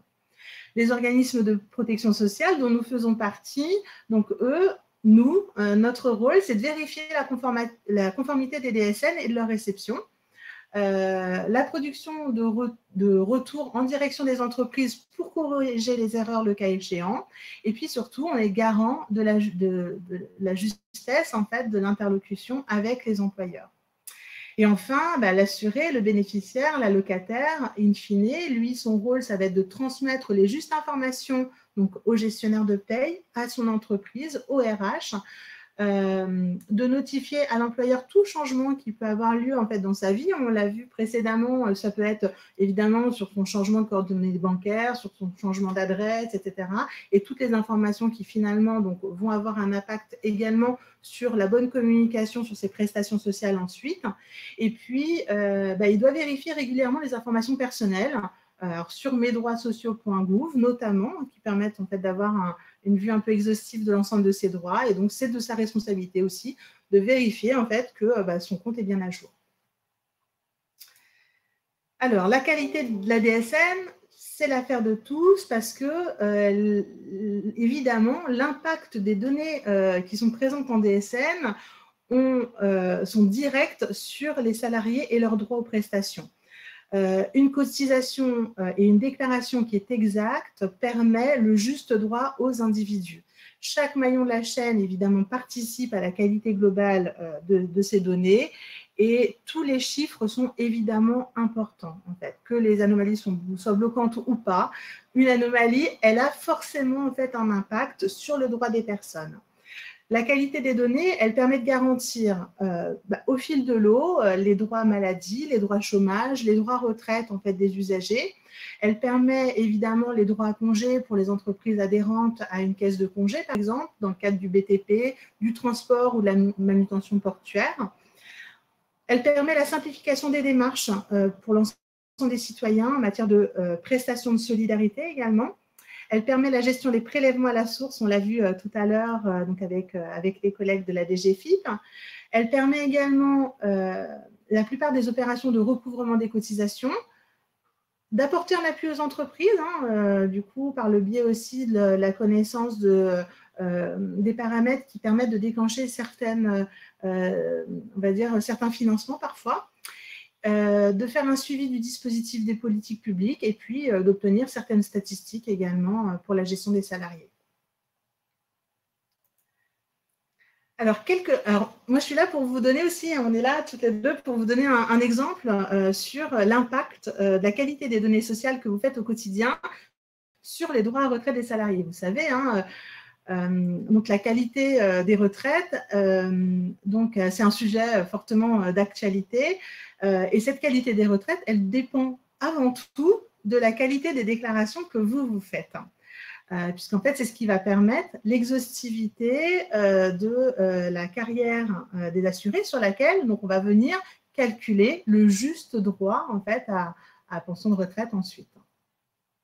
Donc, les éléments qui sont déclarés en DSN permettent d'alimenter les comptes des assurés et puis d'ouvrir des droits. Donc ça, on l'a vu juste avant, au regard des cotisations que vous versez, donc patronales et évidemment des cotisations salariales également.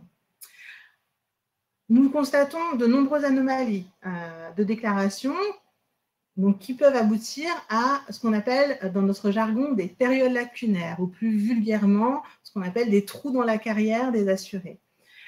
Et évidemment, c'est cela qui rend complexe en fait la reconstitution de l'ensemble de la carrière d'un assuré pour venir calculer du coup après le passage à la retraite, c'est-à-dire le nombre de trimestres au compte et également évidemment les salaires sur lesquels nous allons calculer ensuite la bonne retraite pour chacune des personnes. Et ces erreurs, elles sont souvent liées à un problème d'identification des salariés au moment de la DSN.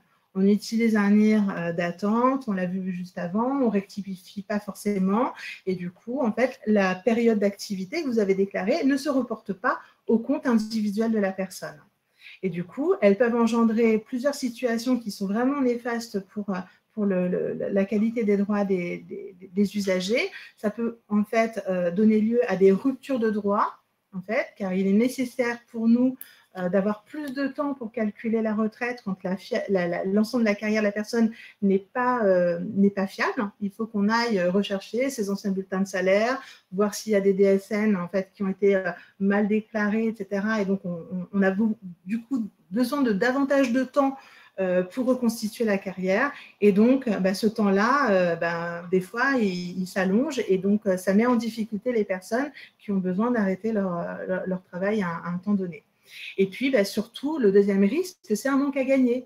Parce qu'évidemment, si les salaires ne sont pas bien reportés au compte, fatalement, ça fait un manque à gagner pour l'assuré, puisque la pension sera calculée avec en fait, moins de salaire que ce à quoi il a droit. Alors, comment est-ce qu'on fait pour garantir que, du coup, vos salariés puissent avoir une retraite qui soit correctement calculée et puis, évidemment, que leurs droits soient complètement préservés? Alors, les bonnes pratiques, c'est de s'assurer que le numéro de sécurité sociale qu'on a vu juste avant est bien récupéré et il est saisi dans la DSN, le bon numéro de sécurité sociale. Déjà, au moment de l'embauche, c'est de bien saisir le nom, prénom, la date de naissance, le numéro de sécurité sociale obligatoire dans l'outil de paye et donc par ricochet dans la DSN. Si le salarié n'est pas reconnu au SNGI, le SNGI, c'est le Système national de gestion des identités et ne dispose pas d'un NIR, dans ce cas-là, il faut demander à son employé de faire une demande d'immatriculation auprès de la caisse primaire d'assurance maladie du département auquel donc, il prétend. Et puis, ensuite, le rôle du déclarant, c'est de rectifier, une fois connu le numéro de sécurité sociale, dans l'outil de paye et la DSN. Et donc, il faut le faire, même si c'est a posteriori, ça a un impact forcément en fait, sur la qualité de la remontée au compte en fait, et la préservation des droits de vos salariés. Les mauvaises pratiques, c'est ce qu'on observe souvent, nous, de notre côté, c'est des fois le nom d'époux qui est au lieu du nom de naissance de la personne mariée. Là, du coup, les systèmes informatiques ne font pas forcément se rapprocher, du coup, la période d'activité avec la bonne personne, et donc c'est un risque de mauvaise alimentation. Ou bien que le numéro de sécurité sociale d'attente n'ait pas été rectifié, que les numéros de sécurité sociale soient mal enregistrés ou non corrigés, et puis sinon qu'on ait des erreurs aussi en fait dans la saisie des noms et des prénoms des salariés, c'est quelque chose qui arrive aussi assez fréquemment. Donc voilà, j'espère que je vous ai convaincu sur l'importance du coup de faire attention sur la bonne saisie ou même après en fait la rectification des informations d'identification, que ce soit par le NIR ou voilà, le bon nom, le bon prénom de la personne. Alors comment est-ce que vous pouvez vérifier que donc tout est bien complété? Tout simplement en vérifiant votre BIS, le bilan individuel du salarié, dans le tableau de bord de la DSN en cas d'erreur d'identification. Donc là, on vous a mis un petit, alors c'est un peu petit, je suis désolée, mais je crois que c'est des documents que vous connaissez déjà très bien et qui vous permettent voilà, de corriger l'identité du salarié. Et puis, à l'appui de votre BIS, donc de vous assurer que les éléments officiels obtenus de votre salarié sont bien ceux qui sont rentrés en paye, et à défaut, évidemment, de le corriger, les erreurs qui sont faites, voilà, même sur les mois a posteriori. De toute façon, les corrections seront prises en compte, et du coup, ça permettra de bien préserver les droits de vos salariés. Alors ça, c'est ce que vous pouvez faire, mais vos salariés, ils peuvent également, ils ont tous, et vous-même en tant que citoyen et bénéficiaire, vous pouvez voir le pendant en fait sur l'alimentation de votre carrière. Alors comment? Tout simplement en créant un compte alors, sur l'assurance-retraite.fr, ça peut être aussi sur Info Retraite ou sur le site de la NSA. Et donc vous pouvez consulter donc, votre relevé de carrière, votre salarié peut le faire également, et qui va venir retracer l'ensemble de ces périodes d'activité depuis le début, en fait, depuis la première embauche. Voilà. On vérifie que toutes ces années de travail ont bien été comptabilisées. C'est évidemment la seule garantie d'une pension juste, qu'elle soit bien calculée. Et puis, si on s'aperçoit qu'une période manque, eh bien, tout simplement, on va au-devant de son employeur pour rectifier sa déclaration en disant tiens, je vois que sur l'année 2017, visiblement, il n'y a rien qui remonte sur mon relevé de carrière. Est-ce que la déclaration est est bien passé. Et donc, l'employeur peut, dans ce cas-là, faire une rectification de déclaration. Puis, ce qui est intéressant quand on s'aperçoit de ça, c'est que des fois, ça ne concerne pas uniquement un salarié, mais ça peut concerner plusieurs salariés de son entreprise. Et puis, si la déclaration rectificative n'est pas possible, dans ce cas-là, on peut demander en ligne une régulation de carrière, donc de manière individuelle, et qui sera prise en charge donc, par le régime compétent, la CARSAT, la MSA ou son régime, quel que soit son régime. Et puis, nous, notre travail, c'est tout au long de la vie en fait, des assurés, des usagers, c'est de veiller à ce que justement en fait, ces informations soient reprises dans le compte individuel pour que le cas échéant, quand on demande sa retraite, eh bien, l'ensemble de la carrière soit juste et que ce soit le plus rapide et le plus fiable possible. Voilà. Puis, le cas échéant, on peut demander certains justificatifs, ça peut être des bulletins de salaire notamment. Voilà pour concernant les données CARSAT et les qualités des déclarations. Alors, je crois qu'on va passer à la session questions-réponses. Alors, je vais laisser la main, je pense, à Didier, c'est ça?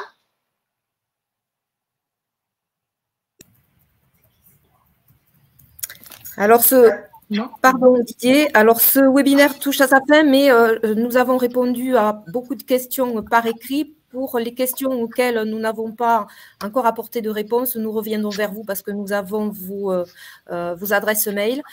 Didier, peut-être, il y a encore des questions sur l'utilisation de Net Entreprise. Est-ce que tu peux regarder s'il y a des questions en suspens, s'il te plaît? Je suis en train de passer en revue. J'essaie de répondre au maximum de celles qui sont posées. Et c'est vrai que beaucoup de questions sont posées alors qu'on n'a pas forcément, nous, les éléments de réponse parce que c'est directement auprès des organismes concernés que ça se pose. Visiblement, il y a un problème d'accès à mesdroitssociaux.gouv en ce moment. Donc, j'ai lancé, moi, une alerte de mon côté pour avoir des réponses, savoir si, effectivement, c'est techniquement en panne. Mais puisqu'on ne peut pas répondre à l'adresse et que mesdroitssociaux.gouv, on ne peut y accéder que pour son cas personnel. Un employeur ne peut pas accéder à mesdroitssociaux.gouv pour ses salariés. Mais par contre, le service qui est sur Net Entreprise, lui, décroche directement sur mesdroitssociaux.gouv. Ce n'est pas sur Net Entreprise. Donc, j'ai demandé.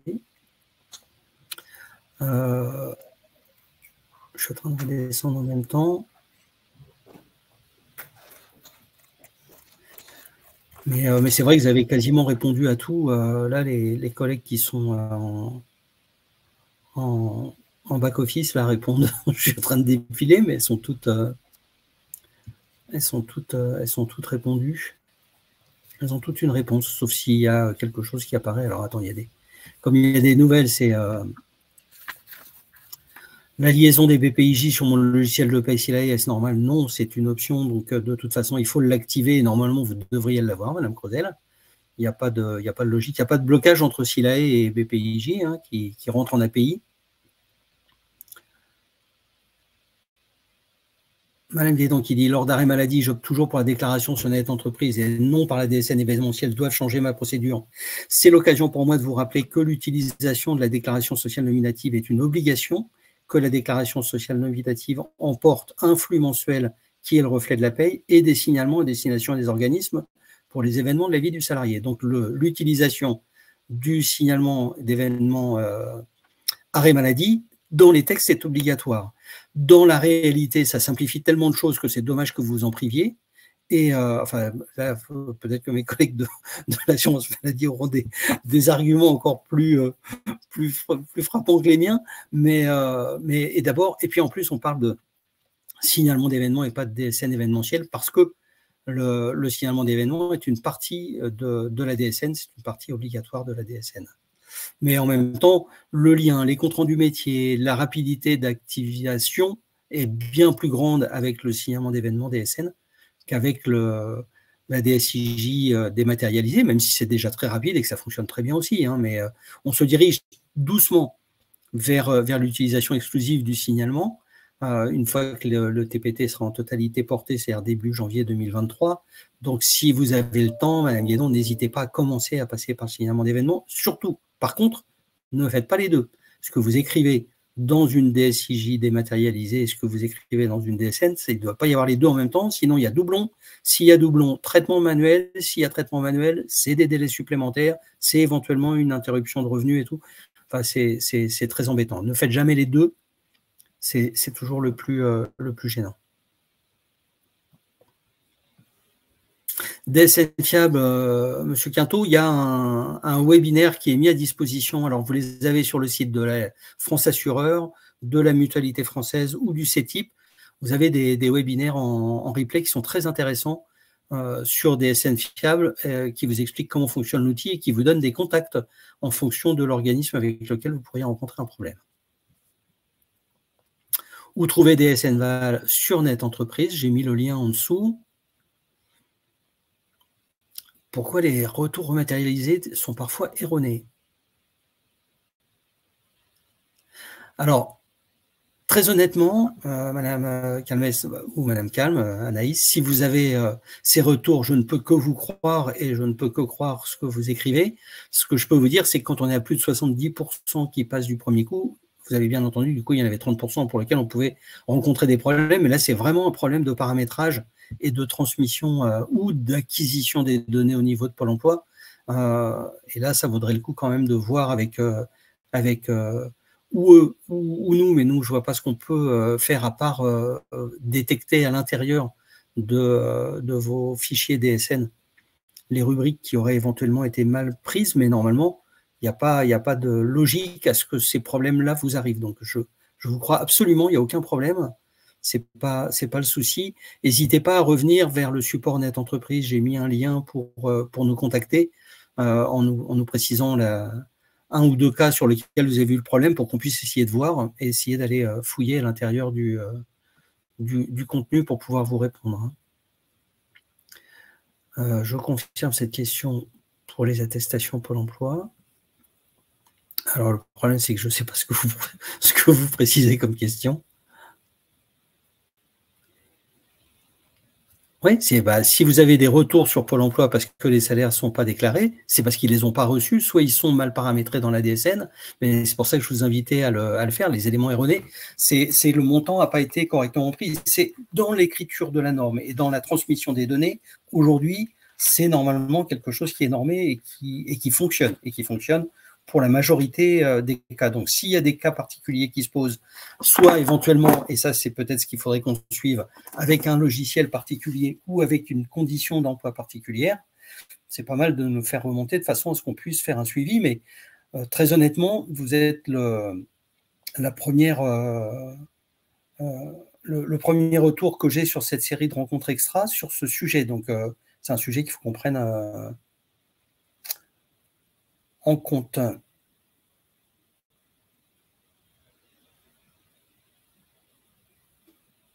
Alors, depuis la nouvelle AER, la signature n'est plus automatisée, on doit tout réécrire à la main.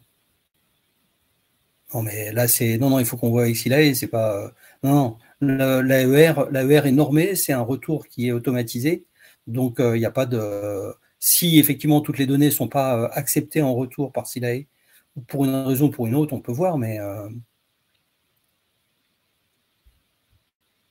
Et pareil, Madame Thomas, pour la mauvaise raison sociale, là, c'est auprès de Pôle emploi qu'il faut voir directement, parce que ce qu'ils ont, eux, de toute façon, c'est la transmission qui est faite par la DSN. Donc, dans la DSN, vous devez avoir la bonne raison sociale. Si c'est la bonne raison sociale, ils ne réinventent rien, puisqu'eux ne font que valider d'avoir reçu la totalité des informations ou pas. Donc, là, corriger, quand vous dites le nom au greffe,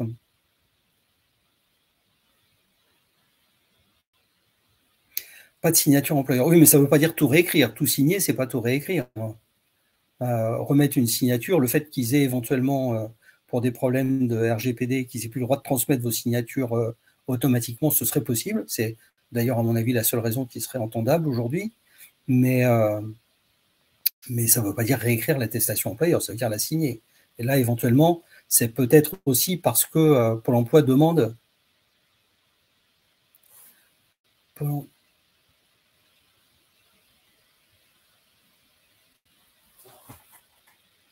Alors là, je suis désolé, madame, mais je ne peux pas être plus royaliste ou moins royaliste que Pôle emploi ou SILAE qui vous donne l'information de ressaisir sur. Effectivement, oui, c'est pas gérable, c'est pas gérable. Mais du coup, je vais investiguer parce que visiblement, pour ceux qui, voilà, ce que dit pour ceux qui utilisent le logiciel SILAE, il faut se retourner vers le support. Oui, je suppose que c'est le support qui vous renvoie de toute façon.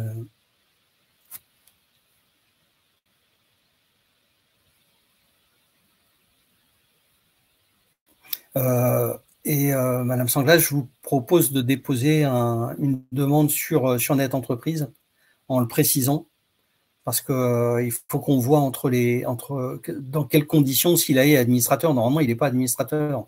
SILAE, c'est un concentrateur, donc ce n'est pas un administrateur. Et votre compte passe par eux, mais vous déposez les éléments de votre DSN sur leur concentrateur qui fabrique le fichier, mais à la base, c'est vous l'administrateur. Donc, je vous invite à prendre contact avec nous pour avoir la manipulation à faire pour accéder au bilan de traitement.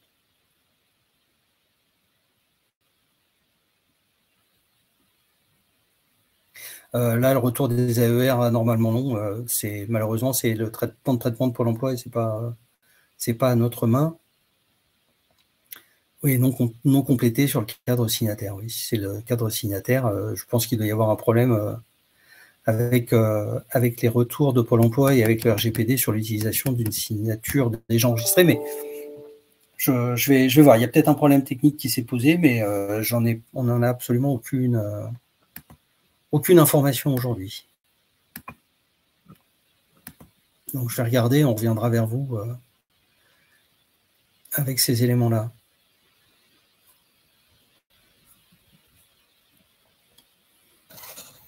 Donc, s'il n'y a plus de questions, nous allons mettre fin à cette session.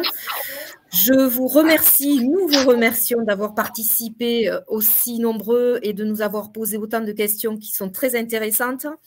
Je remercie également tous les animateurs et les participants qui étaient à côté de moi et ceux qui étaient aussi derrière leur écran virtuel. Donc, je remercie Jérôme Dan, Patrick Vernier, Hervé Garcia pour la MSA, Sylvie Tessier, Thomas Chirs pour la CEPAM. Pour la CARSAT, Angélique Poignant, Franck Nassens et Sébastien Lemétayer, Nathalie Soustel de la DGFIP, Patrice Réa pour la CIBTP Méditerranée et bien sûr Didier Kuhn. Nous vous remercions encore et nous vous disons à très bientôt. Au revoir. Au revoir.